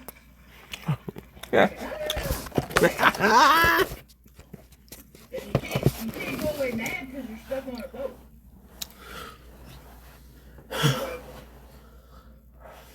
after that first night, then I went and did karaoke. Like me and Billy Gilman did karaoke. We didn't run it, there was a lady running it, but we offered commentary, we'd say people's names, you know, we'd say whether we liked it or not. I got to do karaoke with Billy Gilman. What? The Billy Gilman. So you can't tell me nothing. My life has been made. This is good. Of course, we got this hot ass nacho cheese. Alright, so that was night 1. Day number 2 was Saturday. Woke up immediately. Had to go to an event. I did the wet t-shirt contest with Beth and Tina.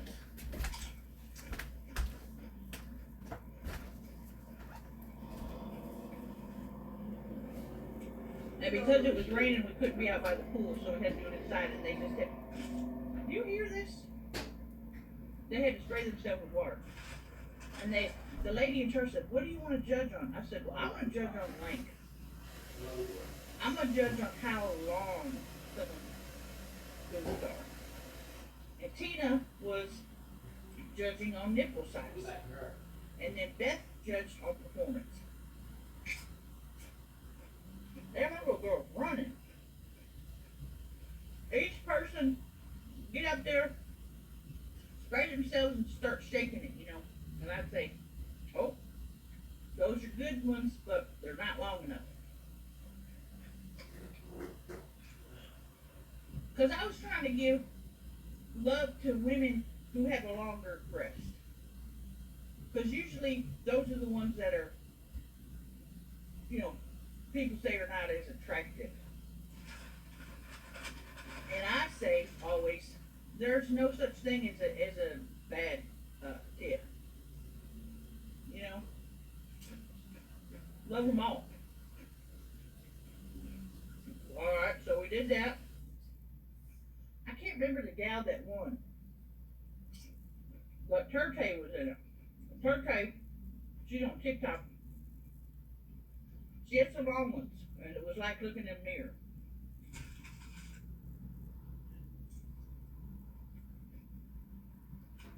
There's an older gentleman coming out of Taco Bell. And I ain't saying nothing about him because he got out of his car and went in there. Me, I went to the drive-thru.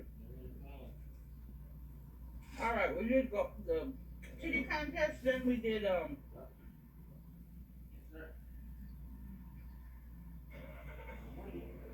I think Tammy was doing her photo ops that day, where people stand in line, take a picture, and go on.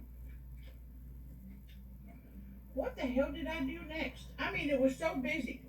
I pretty much did karaoke every night. I went to the shows every night. Oh, we did bingo. Me and Tammy did bingo. And that was really fun. And I got emotional. You know, because I said, when Tammy was a child, all she ever wanted to do was call bingo. Well, she got her dream. So not only was I extremely proud of her because she filmed her first comedy special, but also she got to call bingo. That was a lifelong dream. She got to spin the little bingo thing and say, oh, 69. B1. And we were sure to tell them, hey, if you call a false bingo, guess what? You're going to the ship's jail. Because we're not having people on this boat lying and saying they got bingo. See, what the fuck? What are you charging? You're supposed to charge. Really good. You're telling me that you're charging, but you're not charging. Now I'm gonna try this cantina. I fucking hate this phone. Chicken quesadilla. Chicken quesadilla. It's got the chicken in there. It looks like it's got the cheese on the outside. Cheese on the inside. Yep. And I think that's that damn spicy ass spice on there. That jalapeno sauce. So that's what it looks like.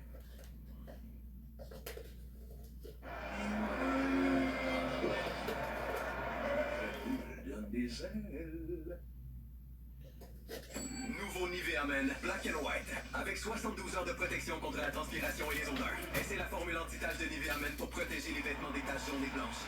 Nouveau Nivea Men Black and White, défend tes couleurs. Nivea pour la peau.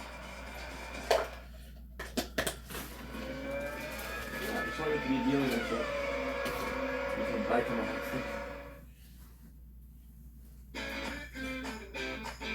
Oh, no.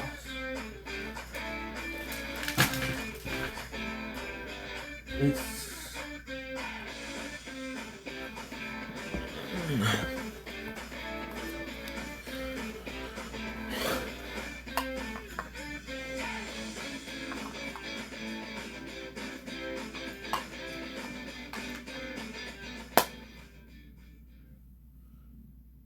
Meet Priya. She makes bank with EQ Bank. Her EQ Bank personal account lets her move forward without monthly fees holding her back. So she always stays a step ahead. Keep going, Priya. Make bank.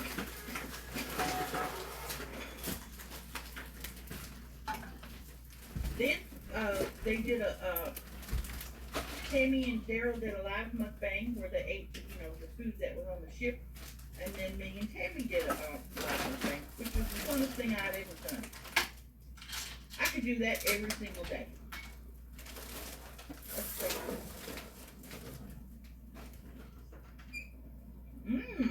Oh my God. I'm sold, Taco Bell. You got me with this. This is delicious. They should put this in their regular rotation and not take it out. Let's try it with some guacamole. Doing a live mukbang in front of a live audience that can ask you questions and say, if you say something funny, they start laughing. If you say something sad, they start crying. At one point, I don't know if this was Bingo or the mukbang, but they started chanting Crystal. That's my name. Crystal. Crystal. And I just put my head down because I couldn't handle it emotionally. It was too much. That's good. This is the first time I ever ate a Taco Bell, and everything is consistently good. So shout out to this Taco Bell in Princeton, Kentucky. It's right here by a tattoo place called Icon Inc. What the hell goes on over here? They got a tattoo parlor, a pawn store, and then a fitness center.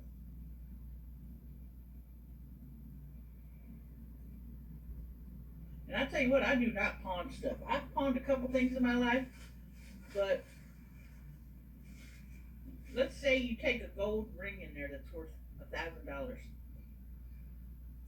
You go in there and he say, it's always a man too, to take his little jewelry thing and look at it like, he'll say, I'll give you $50. Because he knows, they know in the pawn store that you're going in there because you're desperate. You got a gas bill to pay, electric bill, you owe child support, you're hungry, you need cigarettes. You're not going in there because you're having a great life. You're going in the pawn store because times are hard. And they take advantage of you in the pawn store. Because what they'll do is they'll say, well, we'll keep it for you, and if you can't pay the money to get it back, it's ours, and then we get to sell it. Well, guess what? They're buying a $1,000 ring for $50. They're running a racket, is what it is. They're running a racket. They're taking advantage of poor people and people that are in desperate situations. Now, do I wish I had some of the things that I sold back in the day? Yes. I sold a couple of things that I shouldn't have, but I needed the money. It was desperate times. And you might be saying, you can pretty much get, this, that, or the whatever. No, you can't. Because that was a one of a kind butthole piercing. You can't find those anywhere. I've had that thing for years. Ended up having to sell it because it was pure gold.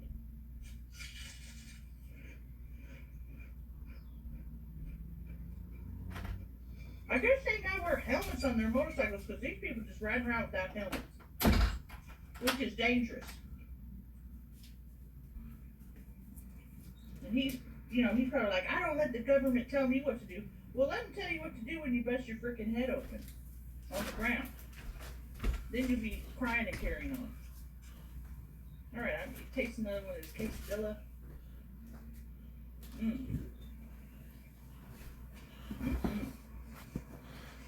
That was good. It's hard to eat with your teeth in. Then one day, I think it was Sunday, everybody got off the boat and went to the island, the Bahama Island that we stopped at. Yeah. Now, most of us and the crew didn't get to go because we had work to do. We had to film some stuff. And my friend Harry was with me, and he wasn't working, he was on vacation. So I said, don't you be late, because that man will be late. I said, don't you dare be late, because that boat will leave your ass. But he got back on time. I was surprised. Oh, see what I told you? It fell down.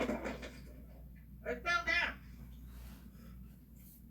Is it still on?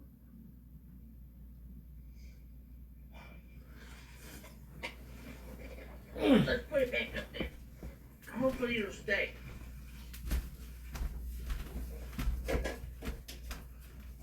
Guess what? If it falls, I ain't putting it back up.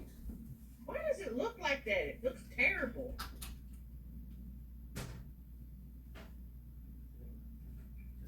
Alrighty, moving on. Let's get another one of these chips and put it in this guacamole. So that was that day. Everybody got off the island. Another comedy show that night. Karaoke. I think that was the night I got on my scooter and drove around for about 4 hours and just talked to people, took pictures. At one point, I just took my whole shirt off because I got so hot driving around without a shirt on the scooter, which was really fun. And then, here's the deal. From Friday to Sunday, it took us all that time to get to the Bahamas. Well, between Sunday night and Monday morning, the same distance, we got there in about 6 hours. Because we was moving. I mean, I'm in the bed swaying, you know, heave-ho, all night. And I had little seasick patches on them, and they helped because I never once barfed. But it was wild. I don't know if I did a mukbang since I've done the new podcast with Tammy and Dave Gunther. But if you haven't watched it yet, that's a new project, and it is so damn good. It's called Trailer Tales. Go look it up on YouTube. And started episode 1. I watched the whole damn thing.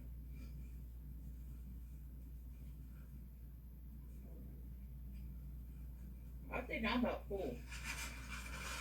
I can't eat like I used to. I'll try this last thing and then I'll get off of here. So I'm home now for a couple weeks. So I should be around more.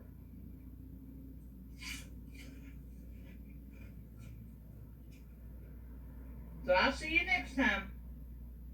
Thanks for joining me here on Crystal's Food Reviews and Other Things. And that'll be the end of it. All right, bye-bye.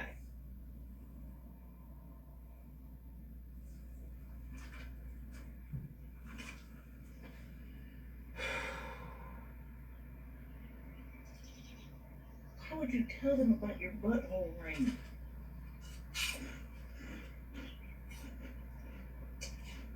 Damn, stupid idiot.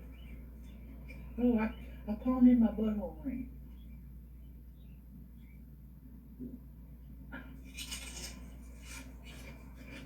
Who pawns a butthole ring? I mean, I didn't tell them that pawn shop, I just told them it was a gold ring.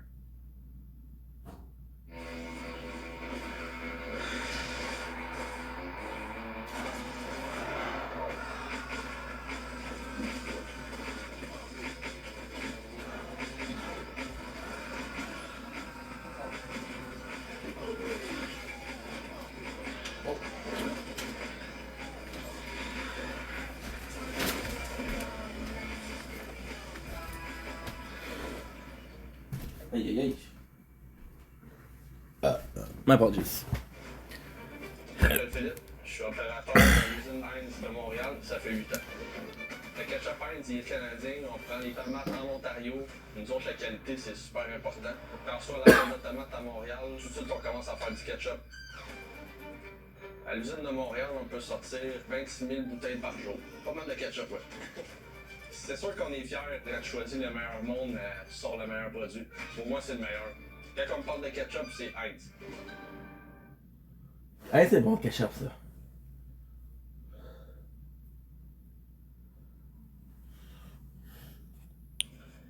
Hello everyone, it is me, Crystal, and I'm here with yet another food review and other things. And guess what? No other thing today, just me. Let me roll up these windows so it's not so loud. As you can see, I am not in my own vehicle. I'm in a car with a sunroof. And it is illuminating the color of my hair. And I couldn't be happier. Just beautiful. Today for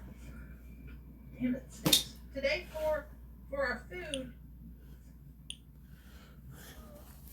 Today for our food, guess where I'm at? Taco Bell. Right. And you know the reason. The reason is because I am responsible me and Tammy are responsible for the return of the Mexi Melt, and not only the Mexi Melt, but a few other items from the '60s. We got the Tostado. I gotta look over here because I don't know. '60s Tostado, '70s green chili burrito, '80s Mexi Melt, '90s Gordita Crunch. The only one that I really like, I'm gonna be honest with you, is the Gordita Crunch the Mexi Melt, because that was always my favorite. I am a little under the weather. My nose is. Damn. My nose is stuffed up. Where's the other phone? I have to have the other phone to get the questions. You know she's really doing well when she's got two phones. One for the hose and one for food. The mukbangs. One for the hose. The first question that I see is it's from Harry, and it says, "How big is Harry's ding dong?" It says it right there, and I'm not going to answer that. But what I will answer is people have been inquiring on all my social medias, "Where's Harry? Where is Harry?" Go ask Harry where he is. I'm not Harry's keeper, and it's probably because you haven't seen him with me in a while, and that's because I've been busy doing a lot of things. He started his own business, and he's been busy Monday through Friday. His own trucking business. So if you want to keep up with him, go to his profile. And also, if you want to keep up with him, I'll be there in December. So you'll see us both together. Damn, it's noisy. Alright, so as I said, I brought back the Mexi Melt, and there's going to be a lot of haters. You didn't bring back the Mexi Melt? I got to turn something hotter than that thing. And I'll just let you believe that I didn't. But I did. And that's all there is to it.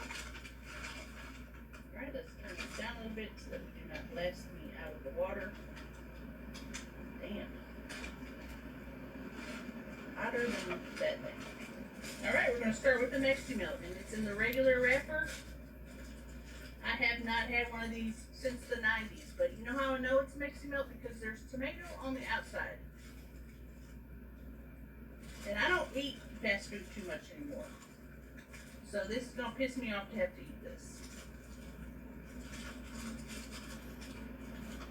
Did you ever know that you're my hero? If he had presented himself at that concert that Chris Angel threw. Well, I forget why he didn't get to her. Because his parents thought that Beth would make fun of him. Hey. That's what I heard. That's what you said to us. Wait a minute. I said that sarcastically. Who knew that? Well, how can we tell when you're being sarcastic? I was being sarcastic. You said you didn't have your wheelchair and your parents wouldn't let you go over to Beth because they were afraid she'd be mean to you. That's right. They wouldn't wheel you over there. And even Beth said to me, she goes, "Mean? I wouldn't be mean to the guy." I was joking around. I didn't really mean that. All right. You better do something to show us when you're joking. Yeah, you better put a little disclaimer on it. Also, the other thing was that after I hung up, I read on the internet that you said a comment about, "Don't you wish we were still on break after taking that call?" Why the fuck would you say that? Well, your call wasn't particularly strong. And so I was being sarcastic. Anything else? The other thing is I noticed that you made a little comment about Kelly Clarkson used to be cute. That's right. Give me a break. She gained a few pounds. No, she wants to be a man, according to Howard in the tabloid. No, not according to me. According to a tabloid report I read, that she's beefing up to become a man like Chastity Bono. That's what it says. They speculate that she's trying to become a man. So you can give up on that crush on Kelly Clarkson. Right. If that's true. You'd be better off going after Fred. At least he's thin. Also, this weekend I'm going down to LA to be a guest I want for more the Howard Stern, but I don't know where to find pay-per-view Bound for Glory TNA pay-per-view this weekend. it. Jeremy Borash invited me down to go to the pay-per-view. All right, Eric. That's something you should Twitter, Eric. Yeah, that doesn't need to be on here. He wanted me to mention it. Well, I'm sure you did. That's how you got invited. Yeah, I invited you, in other words.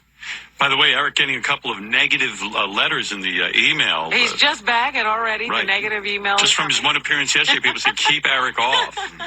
Don't allow him on the air, which I was surprised by. I thought people would be happy to hear him again. Yeah, but, then no. he's all right.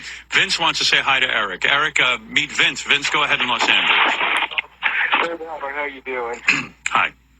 Hey, listen, Eric, the faggot midget, should be in jail for stealing those credit cards, for using everybody's name, for trying to get fame for him. And hey, I'll tell you, and that's like, I got a reality show for you. I just came up with a remote control wheelchair.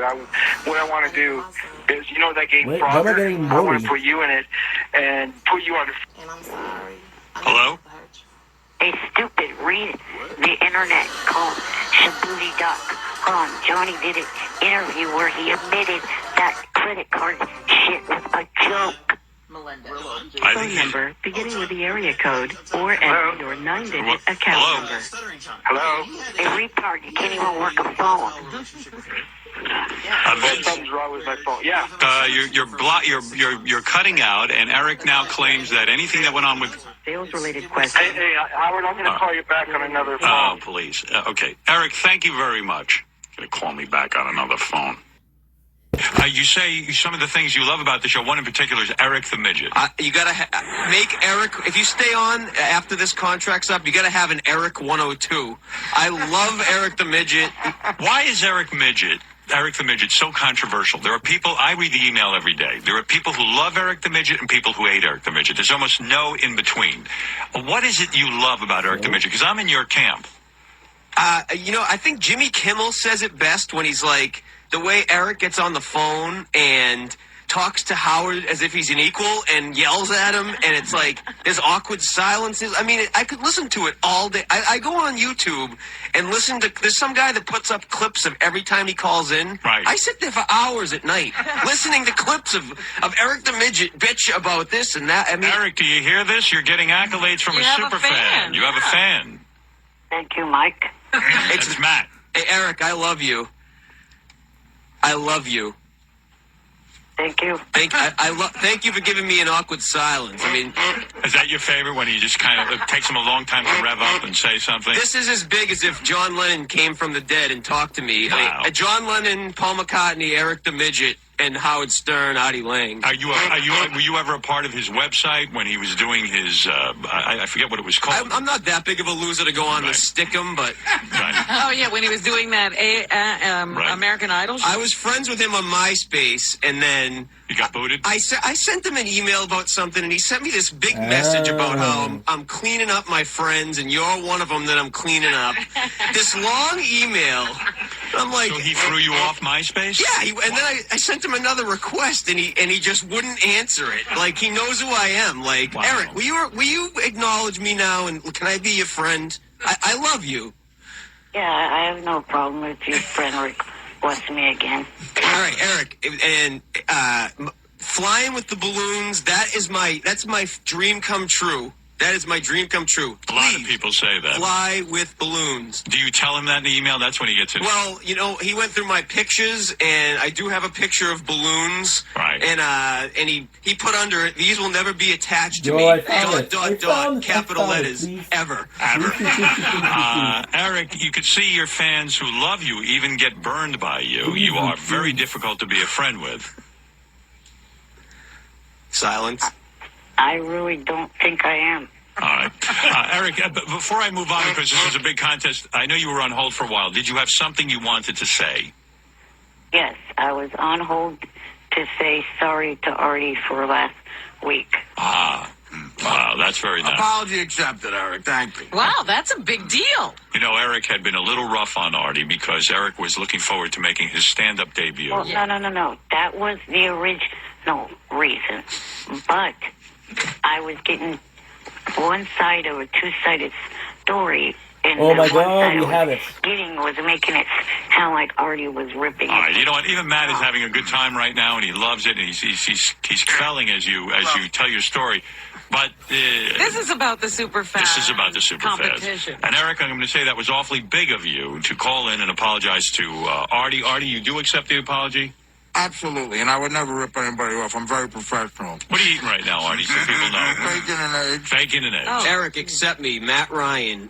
I love you. Yeah, well, and before he lets me go, good luck to you in this contest. Hey, thanks, Eric. All right. What about the rest of you? Steve, are you an Eric the Midget fan, or are you one of those people that just can't stand when Eric calls in? I love to hate him. He's just so ungrateful for everything you've done to him. Just annoying. So he's annoying. The annoying midget. There you have it. Yeah, I mean, if he said thanks once in a while, I'd be a lot better with him. Did a call like today earn a lot of points for Eric with you? Absolutely, in the hate column. Again, first of all, he wished Matt good luck. Who cares about Matt? You know, it's all about me. Thanks, Eric. Gina, are you a fan or not a fan of Eric the Midget segments? How can you not be a fan of him? Right. I mean, even if you hate him, you have to be a fan of him. Right. He's All right. great. Eric, those are good reactions.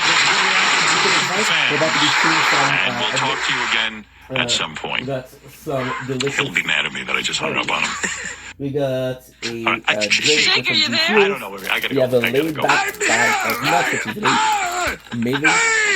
Last of the dark. Let me tell you something.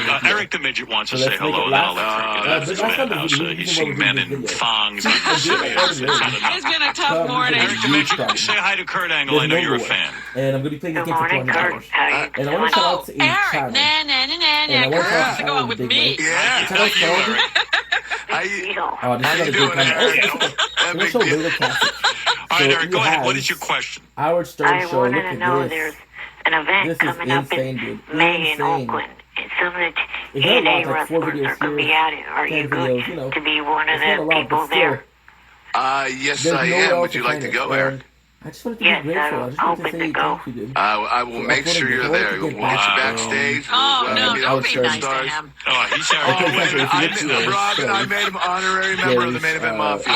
Eric, did you just hear that? Do you want to say something to Kurt Angle? He just invited you to come backstage. He's going to set you up with tickets to the big event. Are you gonna say So something might now? he become because I keep on hearing Howard Stern and I keep on hearing There's the loud guy right there. Okay. there he is. All right, Eric, thank you. Hold on. Well, I'm sure that there's arrangements that need to be made of some kind. It's just the fact that right now What's we're this? watching Eric the television. Midget claims he hit a slot We watched machine it yesterday before. for I wanted to go on the dark side of $750,000. television where You believe that? you used to be able to say shit, but you're not able to. It's April Fools. It You know, they go up that high. So yeah, I'm gonna be streaming Big some April Fools. for a couple hours, so I'm excited. April Fools, Eric. Right now it's 10:45. We'll be I know. Until Don't start out like that. Let's be nice. I don't fucking know. Go ahead, Eric. Do your April Fool's joke. Not an April Fool's joke. You hit a slot machine for $750,000. It wasn't yesterday, but it was over the weekend. Don't you think did that'd you be in make the paper? Yeah. Don't you think a little midget that made $750,000 at a slot machine would have been in some paper? It has not hit the paper yet, but I did do it. Where did you do this? At one of the local Indian casinos. Oh. He's lying. We should call the casino and find out. Yeah, but why? Who cares? Let him If have we his had to pay it. Wow, Eric, that's great. Congratulations. See ya. You want to know where I'm going? See you later. Take Well, care. you're going to the bunny ranch, of course. I am Eric the Flyer. Season What are you going to do with the money? 2. He's going to buy the bunny ranch. Well, kind of technically. I asked Rich and Dennis if I could become a small partner. You are a small partner. You're a small everything. Part 3. Not supposed to be. I don't understand why you're making this up. I don't get it. Like, really. He's going to buy the bunny ranch. Who wrote this script? Johnny Fratto? Hey, I got a good idea. You should call that Howard and tell him. Call that fucker, and you tell him that you won a big payday at the casino. And you're buying into the bunny ranch. Got it? There's no joke to this. So, You're damn right. come Yeah, fly I'm yourself not to laughing. New York. And let us see this new big spender. Johnny thinks I'm wasting my money by doing what I want to do by, wanting to partner into the bunny ranch business. Eric, I gotta go. Congratulations on the $750,000. Did you talk to Dennis about partnering? I just said that I did. Mm-hmm. What does Dennis think? We're going to have a meeting about it on the phone today. Myself and... All right. Well, have a good meeting and let us know how it goes. Okay, I will. All right. Thanks, Eric. Congratulations. See, now there's a guy who believes in something. He's willing to put his money. Believe me, I wish Eric did win $750,000. I'd be thrilled. But to put his money in the bunny ranch, he's doing that because he thinks he'll be able to get the girls all. You know what's great? I was going to give Eric $1,000 because I had this sponsor that wanted to give it to me. Now I don't have to give it to him because he has $750,000. Give it to somebody who I'll needs give it to someone else. Okay, Eric. So no $1,000 for you. Okay. All right. Thanks. Bye. Give it to Richard. Do you believe any of that? No. No. It's such a boring. Like who gives a shit? Wouldn't he be a little more excited if he actually won money? Yeah. Yeah, I think so. Yay!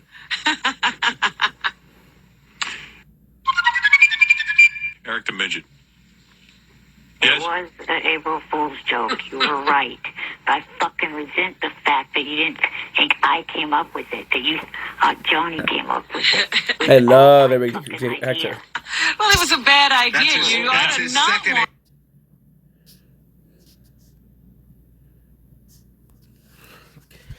Okay, Elden Ring time, baby. Elden Ring time.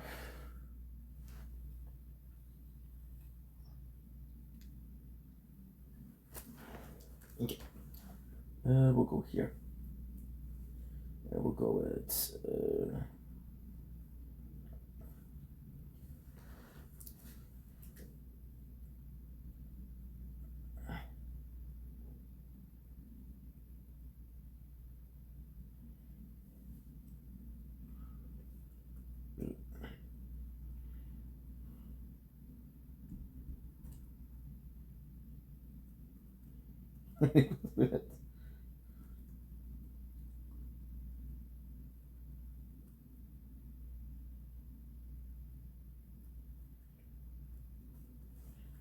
Eric the actor.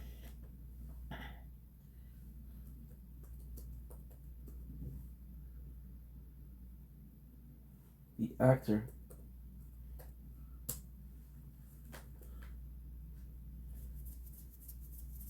Oh my god.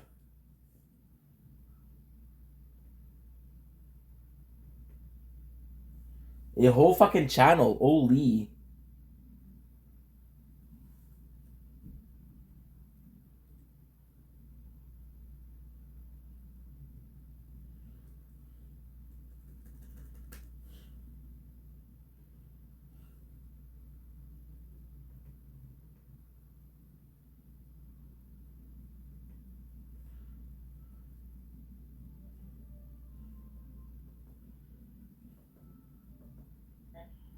I wanted to know if you guys could ask when the DVDs will come up to Hogan Up Want Me.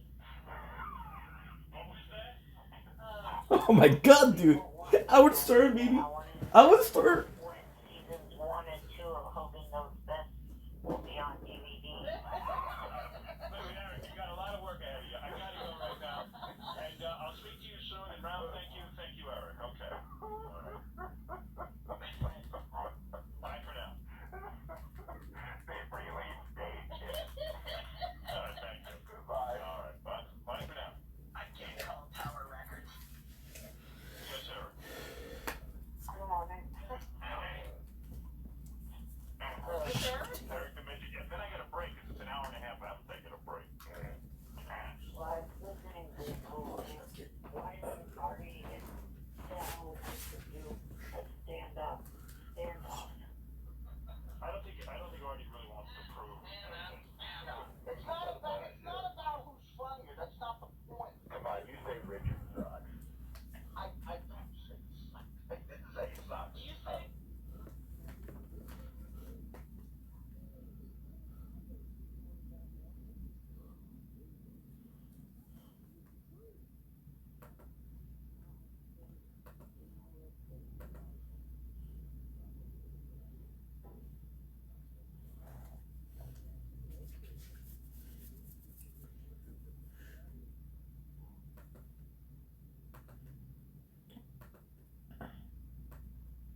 Don't blink, easy blink. Welcome to our show. Nothing well because I'm having a wonderful day. Here is a behind the scene. The hairs are crazy, but it's okay because I'm gonna be streaming. Right now it is 10:51. I'm gonna show you what I'm doing. So this is 10:51. We'll do a Elden Ring. It is night on a Friday, the 13th June 2025. Friday 13th, of course. We're watching Howard Stern, which I'm getting back into. Howard Stern is a great shit because the last time that I listened to it was last year when I was playing Elden Ring. So this is really, really, really good. Now, that being said, there's a lot of important things going on. I'm excited to stream, but I'm going to be streaming the whole night. So I don't know if I'm going to be doing the storage-wise. We got some snacks. We got bread, normal bread. Some drinking water. What am I saying? You see how tired I am? I'm not sure I'm gonna do it, to be honest. But I want to stream Elden Ring. I'm craving streaming. I got some laid back nuts, so sounds good. See, this is when you work too much, but I wouldn't do anything else in the world.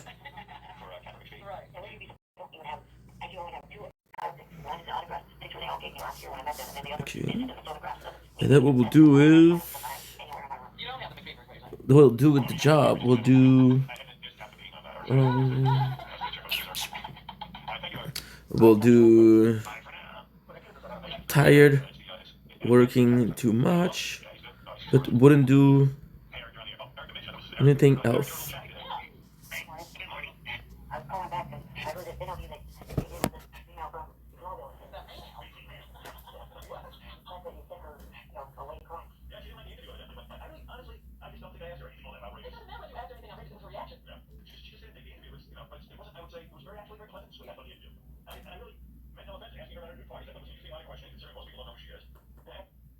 Don't blink, shebang.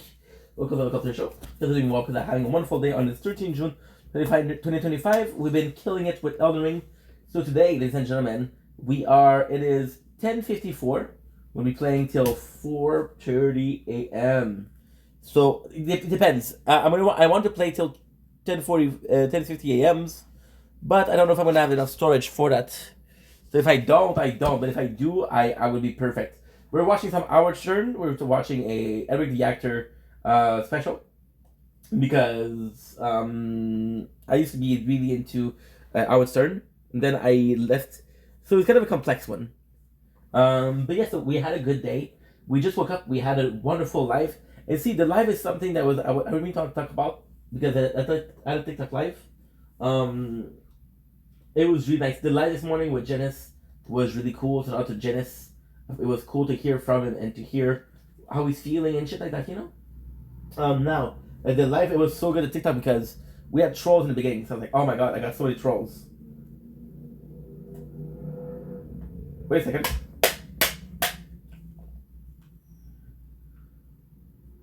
The Jimmy controller.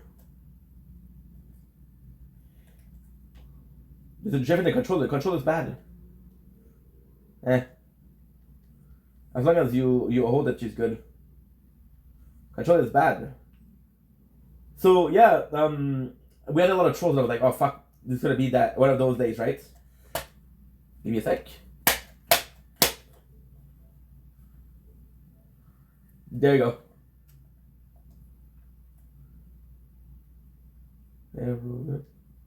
There you go.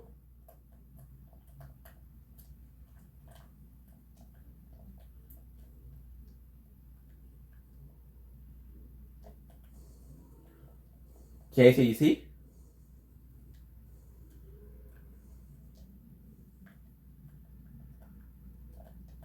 My controller is fucked up.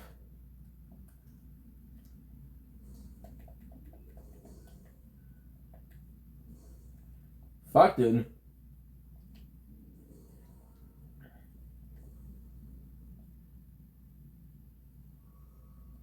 Good. One. Controller is a bit bad because we've been having a problem with it, but it's all good. It's all good. It's all good. It's all a question of it's working. All that matters is that's working. Okay, now up. I got a lot of points. I don't have that many points though. The goal was to be doing 30-30. Because right now all I need to do is this, and then we'll start upgrading our equipment load. Sadly,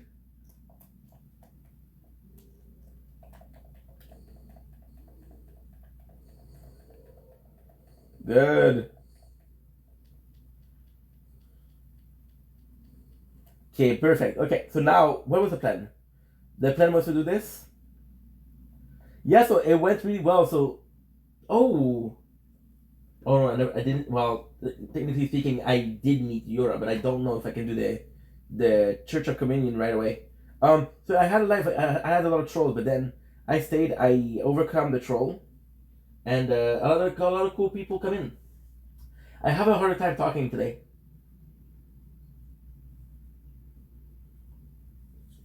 Oh.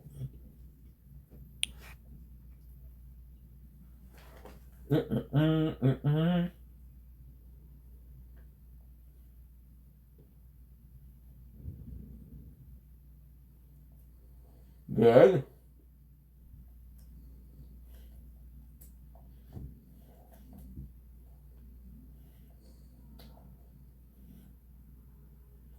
Yeah, the controller is fucked. I cannot. I have to manually get down.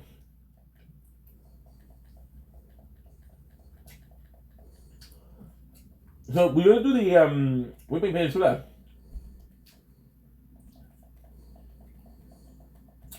We did the Mariner today, which is good. Oh shit! I forgot.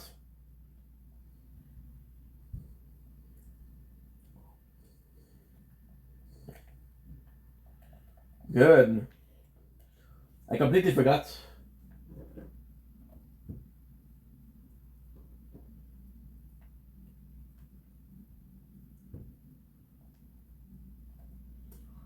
I want to fall off the cliff, that's why.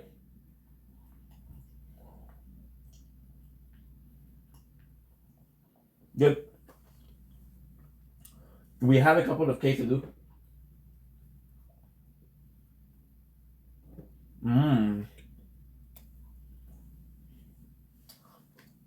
I love bread. I love bread.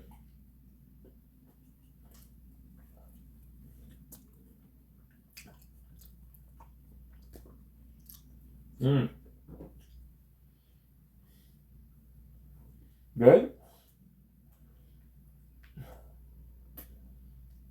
And good. So we know exactly where it is. This is super important.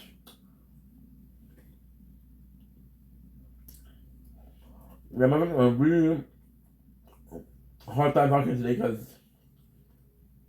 I don't know, we've been working a lot lately, so I'm a bit tired.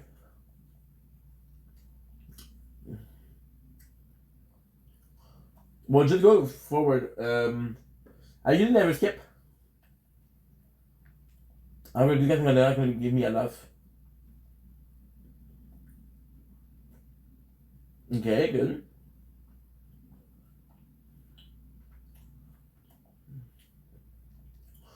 Because the other enemies are gonna give me much more. Like Lurna, no, but Khaled, yes.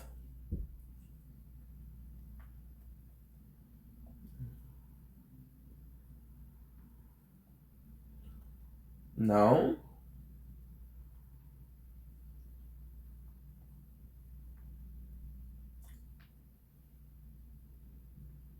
Oh yeah, it's obsession with Kelly Clarkson. Fucking love our show. Our show is so good. So the reason why we stopped watching our show, so okay, it's complex. I always heard about the Our show, and to me it was. It wasn't the craziest thing, right? I didn't give a shit because I had so many shows, but the more I'm hearing about it, the more I was curious. Last year we started listening to Our Stern, which was amazing. Problem with Our Stern is it's radio, so I want to keep it for I do want to keep it for oh, let's go. See, it's broken. I can't get out of the horse. Usually click L3 to get out of the horse, now you can't. Nice. That's actually kind of cool. 804. So yeah, so I was keeping it for the job, but now, right now, I listen to way too much YouTube. So most of the content creator that I was following, I already listened to all of it. I could do Connor and Liana.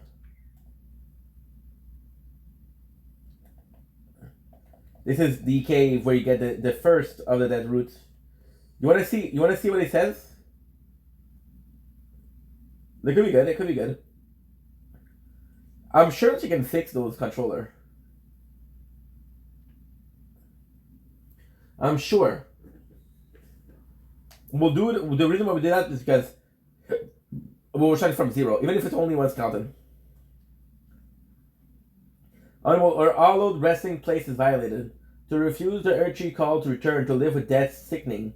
So the one who don't die.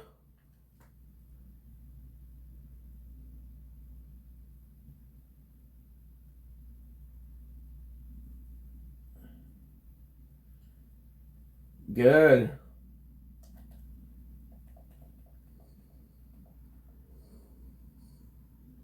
Oh man, I forgot all about it. About the balloon, about Kelly Clarkson, the Buddy Wrench.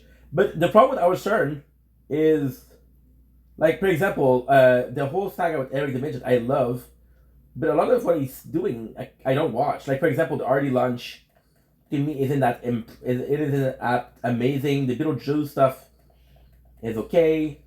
Like, if it isn't the freak show of our CERN, I don't really watch it.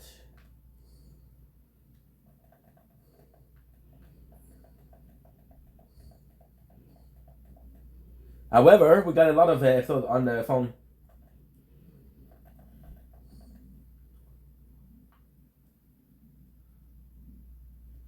You know what's insane? So these are super important. These will increase your summoning. And I look at this cave for so long.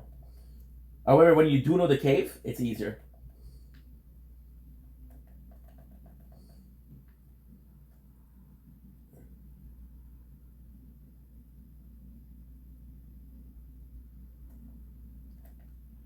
Let's go, perfect.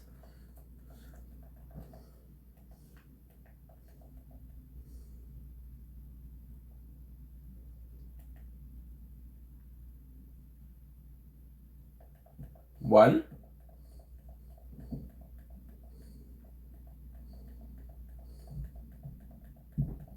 Holy shit, look at this. Yeah, I'm not gonna talk a lot. What we could do...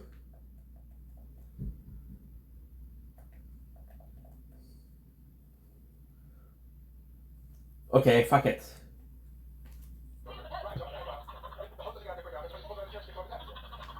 I don't know if I'm gonna get copyrighted for that.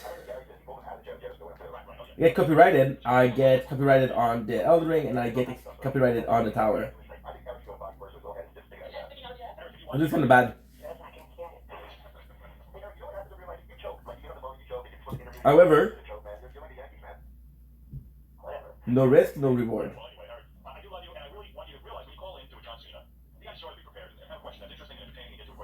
I don't know much about our CERN, so if you got 8 for our CERN, I don't know what you think.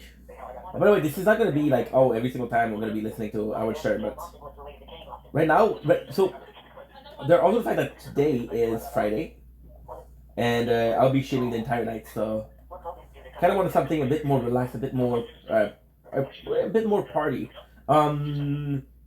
Today we got a good news. We got a call from a company that I applied to. The good news is I might get a job. The bad news is that was the last fucking hope. It was really the last hope. It was a job that I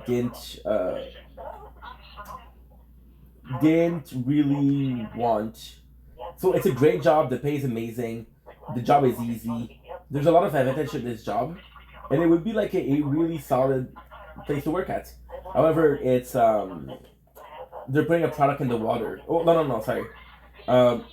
The old thing, I don't know how you say galvanized. I think it's galvanized in English, I'm not sure. So it's a shop that galvanizes metal or steel. You see this, I'm thinking in French. So it's very toxic. It's very, very toxic. This is a secret passage too.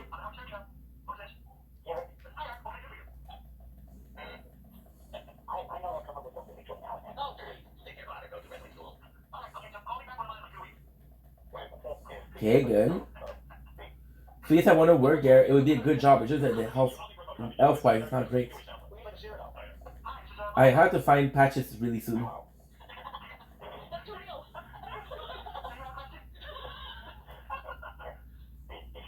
Why? Because patches will sell me a lantern. Problem is it in Murkwater Catacomb, but I don't know where that is. We didn't even do the duelist, yes. We did next to no cave, which is crazy. However, this is very different because usually what I do is I'll do a part and I'll do the cave and I'll do the part. So this is kind of cool. But what I'll do is I'll do all of these, the map exploration, then with the cave, then we'll do the dragon. There's a possibility that tonight we can do the Stormveil, but I don't know if I can finish it tonight.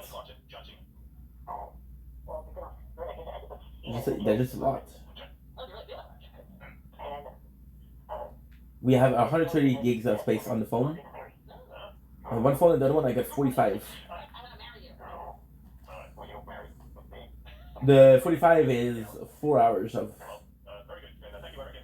recording.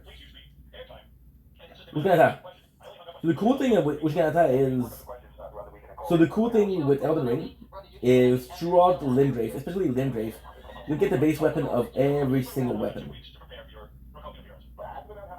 Every single weapon you'll get the base, right? So this is Ushinata, this is Katana. So if you were to start with the Samurai class, that's what the weapon you would get. And you know what's the most insane part? And this, I swear to God, is true. I swear to God, is true. I finished the game. So the problem is I had a sword. It's so complex. I had my two swords with the samurai had bleed, right? But then bleed didn't affect Radagon, nor didn't affect the Elden Lord. So at the end, without happening, welcome to Black Knight Assassin. Black Knight Assassin are one of the most, if not the most important characters of the game.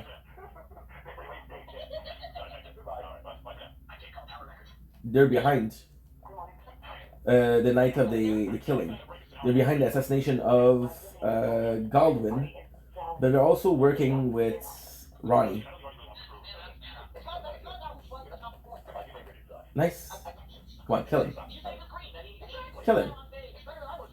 There you go. I think Crimson Dagger is an amazing talisman. So whenever you kill, whenever you do a critical hit, you'll heal.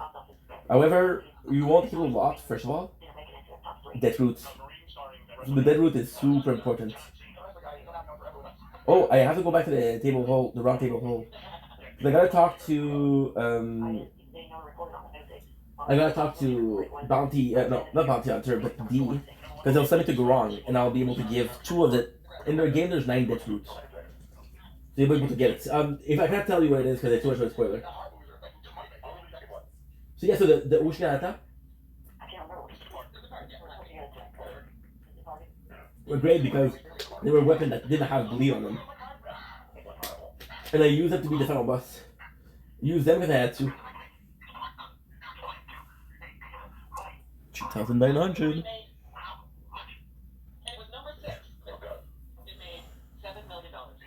Nice.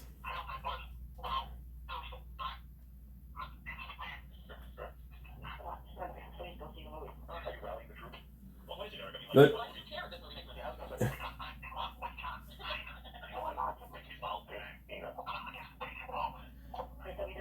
My apologies.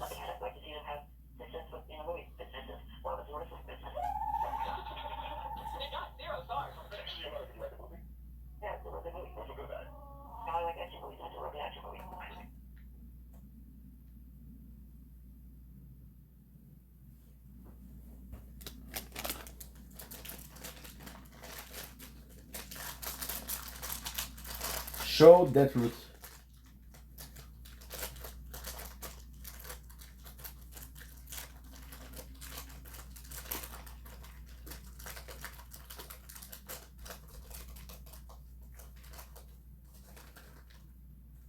Ian.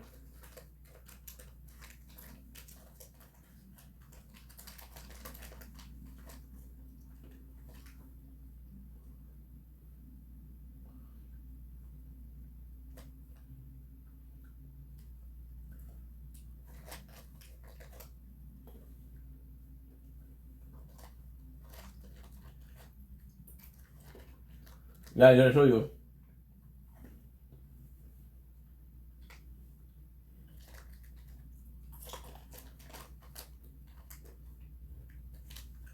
Oh yeah. So Imogen is what he's looking for his brother. Now what I'm gonna do is the mark is like I told you. It was the same one I told you. So there's this one.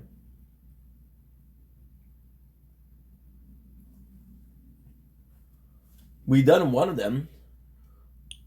Now on the list is to do the dual list, and I just don't know where the cave is.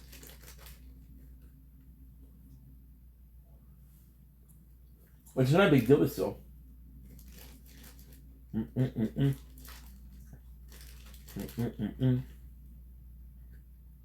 We're eating laid back nuts. If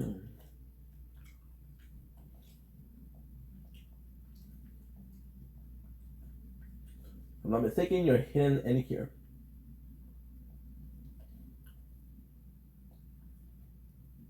Yep.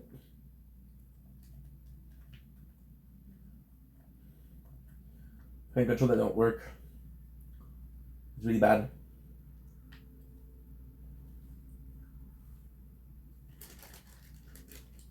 It still works for a game like this, but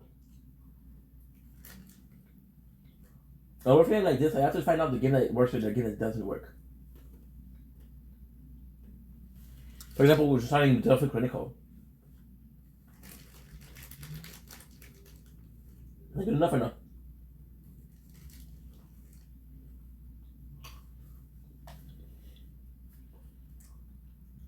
You have a boss here. This is a boss, by the way. It's a very strong boss. Do I remember the name? No. Best of Satan. Grung is extremely important. Extremely. That's not his real name. His real name is Malikef, but that was all in the past.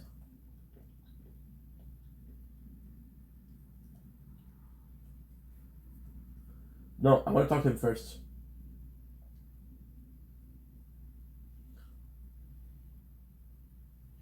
Not very nice, huh?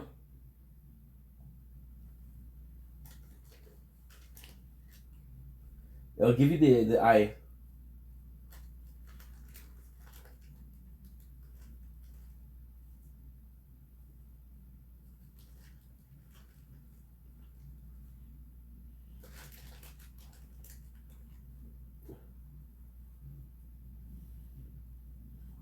Iron Claw. The eye is to find them, and the claw is to attack.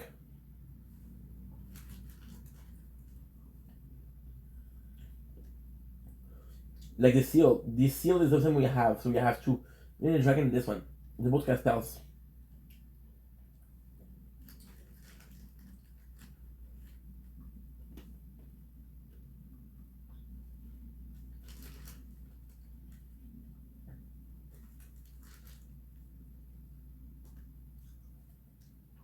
It felt nice.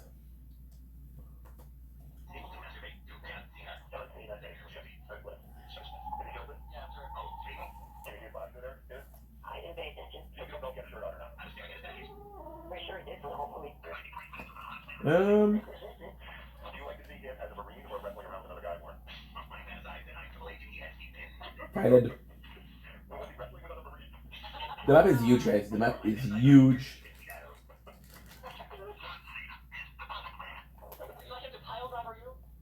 Stop, dude. I thought he was a controller.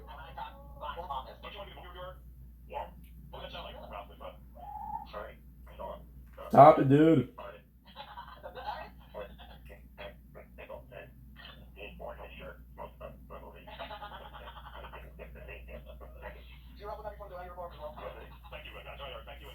Full scope.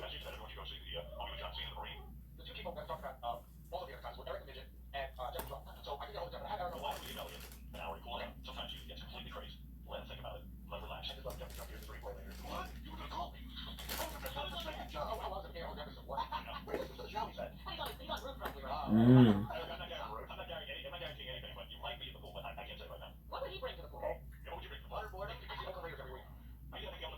know there's a bunch of losers.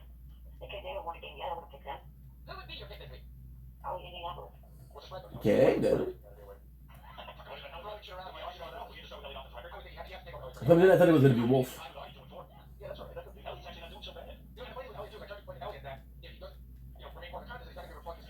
No, we have the lockdown. We're good.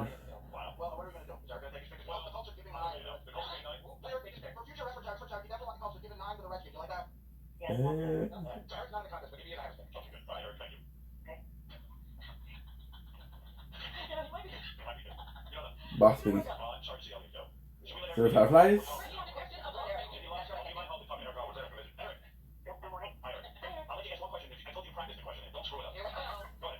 Here you go. You have any plans of working with any other producers in the future? You know, is there any other producers that you would like to work with? You know what? Well, so far I've been working with Scott Storch and with my name Steve Morales. They did my album that's coming out tomorrow. And you know, I'd love to work with different people, maybe like Morales or you never know.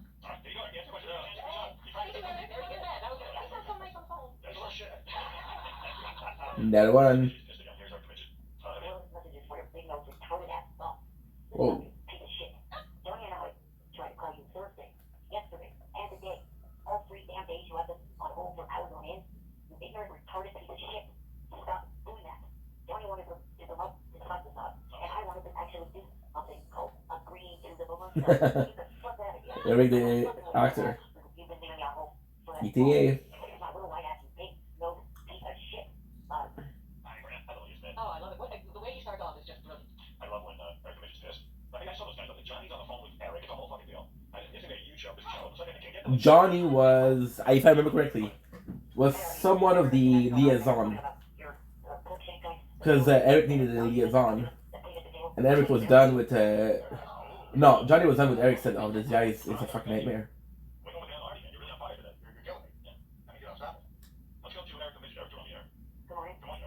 I've been trying to get on the air for weeks. You must have something very important to say. Well, I've been going in and I've been left on hold. My apologies. What have you been waiting to say all this time? Well, just that I will agree to do the balloons. What? Nobody cares now. See you later. I agree to do the balloons. Really? You want to be floating off with balloons? Yes, in your studio on January 9th, 2007. No stipulations. Just that I would just like to go to the Billboard Awards this Monday night and also be on the TV show Heroes. I'll take the phone in 3 weeks. Come on. Show heroes. Oh, Billboard Awards. Okay, wait a minute. Good.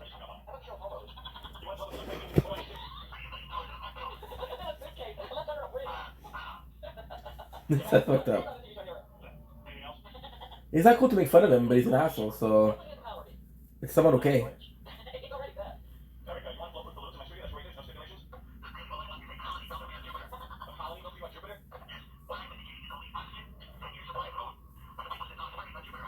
How much do I have? Oh.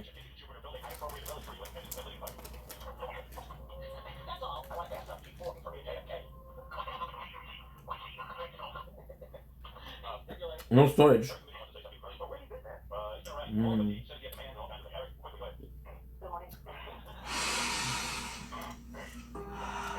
I'll do. I'm gonna lay back.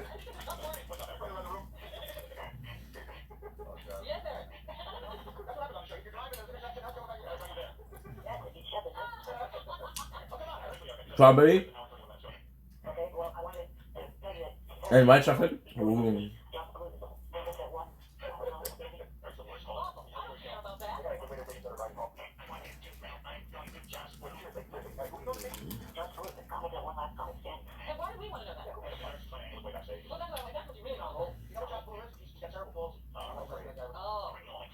Oh. I got a good news. Well, not really, but still.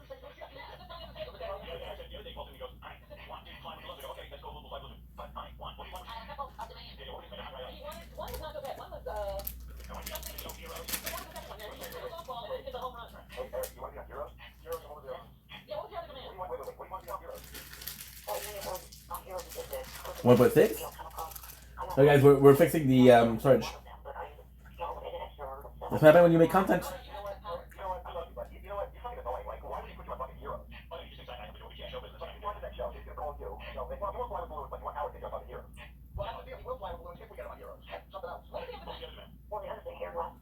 Okay.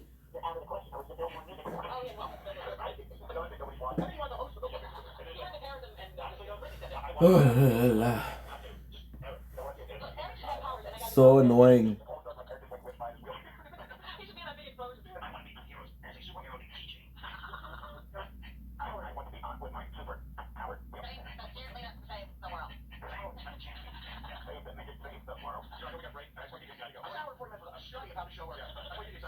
Okay.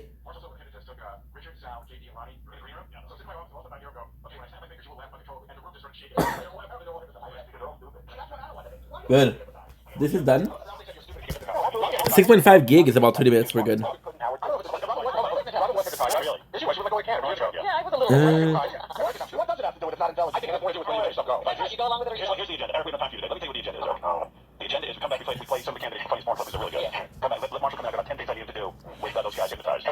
It's not uploading, so let's try to upload it. You do have connections to that show. What is your business manager, Don Bucknall? He managed the careers of a couple of actors on that show. Good.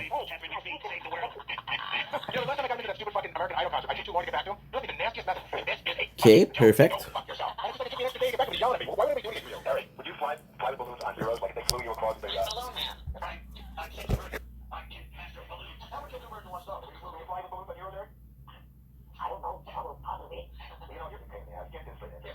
See, 20. 2. 6.5, it's only 21 minutes.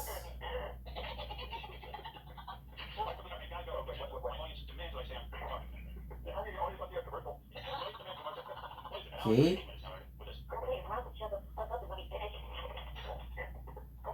Maybe this. This is insane. I could have 28 gigs of space. Okay, it's finally finished. My apologies. Now the good thing is, in about 20 minutes, or the next death, I'm gonna have to recheck it. But then, we'll be done for the next 3 hours. So that's good.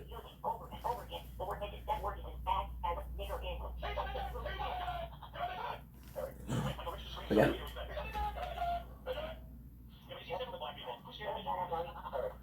So. Oh, I'm gonna let's talk to her. She has a nice quest.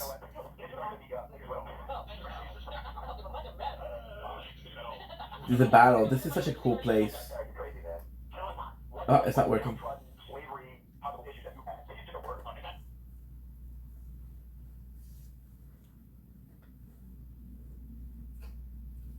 Castle Morn.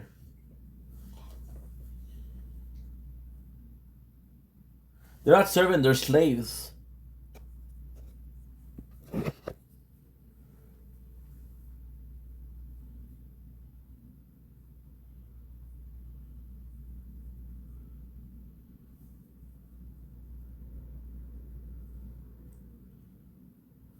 Yeah, so she has to say with her father. This mission, guys, was one of the longest missions I had to do.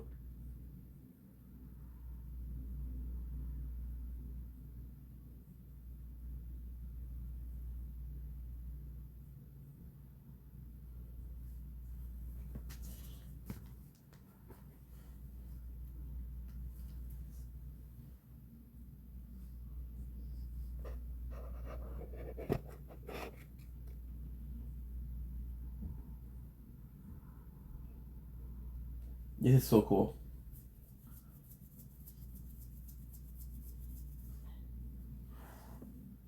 Irina's letter.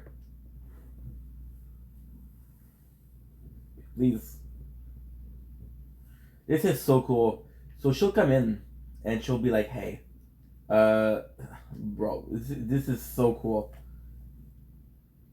She'll talk about her father that stays and she's worried about him. She's blind. A lot of characters in this game are blind. I don't know why. And then, spoiler, you go to see the father, and you're the father. He's like, hey, your daughter's worried about you. Well, really, the letter. Why not? The father, your daughter's worried about you. And when he gets to the daughter, finally, the daughter was the one that he had to be worried about because she dies. So it's a really nice quest. But the Castle Morn is even better. The Castle Morn, because the Castle Morn is very important lore-wise.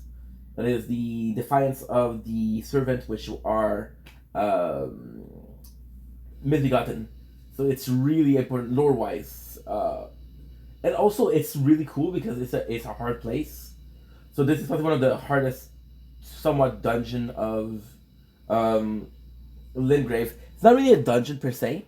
It depends on how you see a dungeon. If you see a dungeon as a cave, it's not a cave. If you see a dungeon as a place that you have another enemies and a boss, it is a dungeon. There's a boss at the end. And you get the Grassy Sword, which is a sword that is a odd to Game of Thrones, and knowing that George R.R. Martin was involved with the project is kind of cool. Hey, Golden Science, how are you? How are streams today? Pretty good, pretty good. Well, it's my only stream, so it's pretty freaking good. However, we're going to be streaming for like 6 hours, so doing well. Had a little bit of TikTok life. How are you? How are you feeling today? You feeling good? You feeling great? How's life? Are you finally able to play some Stardew Valley? Good. Okay, perfect. Perfect.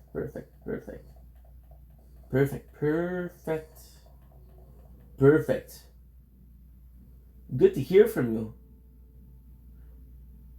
Okay, good. Boom, baby. Boom. Yeah, this word is... Oh, by the way, I was talking about the weapon, and I've been talking about, oh, this weapon is so great. This weapon is so freaking great, right? Well, we might be changing it. Not tomorrow, but today. If I can finish Castle Morn today, which is, without a question, this is so cool. So, whenever you find these deposits, there are usually chests in them, right? But that it's still here. It's amazing. It is amazing. And the story with the Misbegotten is just so good.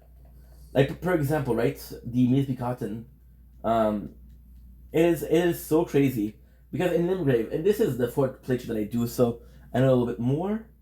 I didn't find the Imnaz letter. It's here. Gorgeous, silent handkerchief, light stained with blood, where it can be made out from within. I would have loved it if we could read the letter. But Morningstar, which one of the greatest weapon? It's a great hammer, if I'm not wrong. Yeah, it's a Morningstar. A hammer. Not a great hammer. I thought it was bigger than that. These are the Misbegotten, guys. And when you look at them, it's one of my favorite enemies, the way they're designed. It's just look at this. Look at this. Yep. Okay. Give me a sec. So yeah, so with the demi-humans, the demi-humans we did yesterday, or this, I think we did it this morning though. We had Kenneth 8, which was like, hey, communion with the demi-humans are possible. But the reality is like their mom. So if you're a fan of Harry Potter, it's the same thing as the spider. And then good, today I tried, I'm so sorry. One of those community workspace, place, I'm able to actually get stuff started up again. I might do that again. So tell me about it. I don't know what you mean. What is a community workspace place? Tell me what that is. I don't know. Why can't you read the letter? I didn't quite see it. Okay, so so the girl, when you came in, the girl that we were talking to, her father is stuck in a battle, and he says, well, I'm the commander, so I have to leave. The letter is her telling her father, please come back. So this is Irina. If you do like this, you get a description of the item. However, it doesn't really tell you what it is. So it's a bit of a shame, but hey. No moon tonight, by the way. I checked, there's no moon tonight. Which is a shame. A shame for sure. So the Misbegotten is one of the nicest story. I didn't realize that it was so common with the other one. But basically, the Misbegotten are slave. And what happened is, so it's actually quite complex. But basically, they were part of the world before America comes in and colonizes them, right? And because America comes in and she colonized them, they're like, yo, we're enslaved, right? By the way, it's not a big deal. Well, it's a big deal because enslavement is not cool, but it was basically a war of whoever wins will own the other. So the Mizbegatin lost, otherwise it would be the Tarnish and the humans that lost. And they would have been slaves, you know? So when the Elden Ring happened, or the shattering of the Elden Ring happened, the whole world changed. Now that America is gone, the Mizbegatin like, okay, well, we might have a chance to beat them. Right? And that's why they revolt. The fact that they revolt, Mighty Shock, is amazing because you see it in Castle Morn and it's just beautiful. Now, if I'm not wrong, this is Castle Morn, by the way. If I'm not wrong, there's another. Yeah. So this is actually quite important. This is also super important. The reason I said this is because you get. Why did I got kicked off of the horse? Well, let's get the map first. It's like you can go where other people are also working. Would be the second, but surprisingly not. Wow, for reals. And what made you go there? It's a controller. The controller is pressing. You see, it's pressing the button. Yeah. The controller is fucked up. It's okay. The other one is charging, so it's not a big deal. Because usually when you're on your horse and you'll get kicked off because there's somebody nearby that wants to challenge you. If I'm not wrong, this is exactly where I need to go to get the shield that I want. So the shield that I want, I told you guys I was going to get the great shield. It's right on top of here. There's a way to get it, but I don't remember how. But I know there's a way to get it. Okay, so first of all, like I said, yeah, we're going to get the map. So get the map, get the golden seed. Come back and just do the rest. This is also where we get the Night Cavalry, so this is good. Well, as long as it helps you, I'm proud of you. Actually went in and did the work, you know. It's not always easy to find a place where... It's not always easy to find a place where you're not like, oh fuck, it's so hard because I cannot focus. So finding a place where you actually go and see, good. And the map is somewhere along here. Good. You find to find something where you can actually work in peace, and this is the way your brain works, right? We were talking about ADHD yesterday. It's the exact same thing. If you find that your brain works better in a situation, then you have to maintain that situation. As a, not necessarily as a crutch, like I was talking about yesterday, but more so as a optimal situation for thinking. So we're seeing that with, oh, I can't Google map. That means there's an enemy nearby. We see with children, when you go to school, it's oh, you see? So he's shooting. So he's seeing me from afar and he wants to just kill me. Here is where we get the Night Cavalry, but we have to go at night.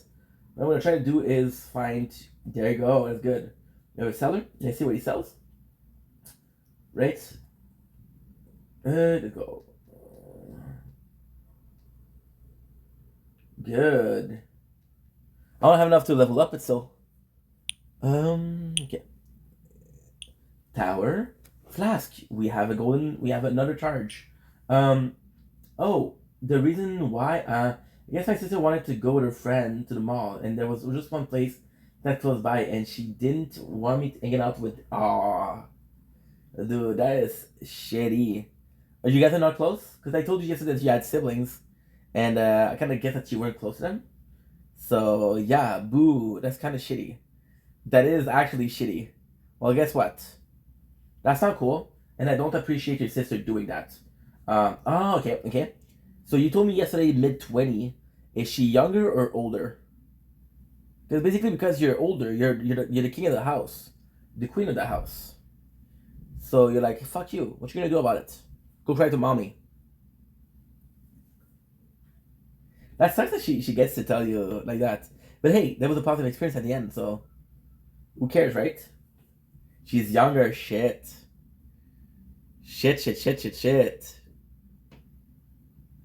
Just gonna get this to share, quick share.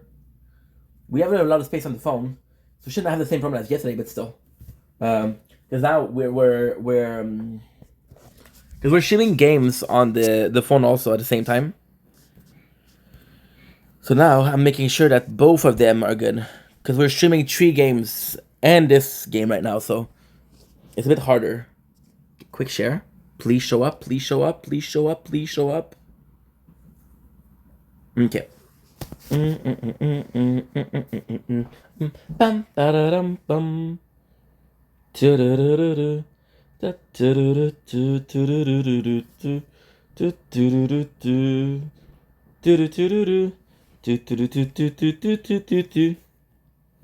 I do this, guys, we have a little bit of problem.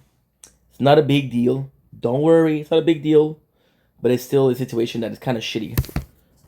It's okay to tell me what you think about me.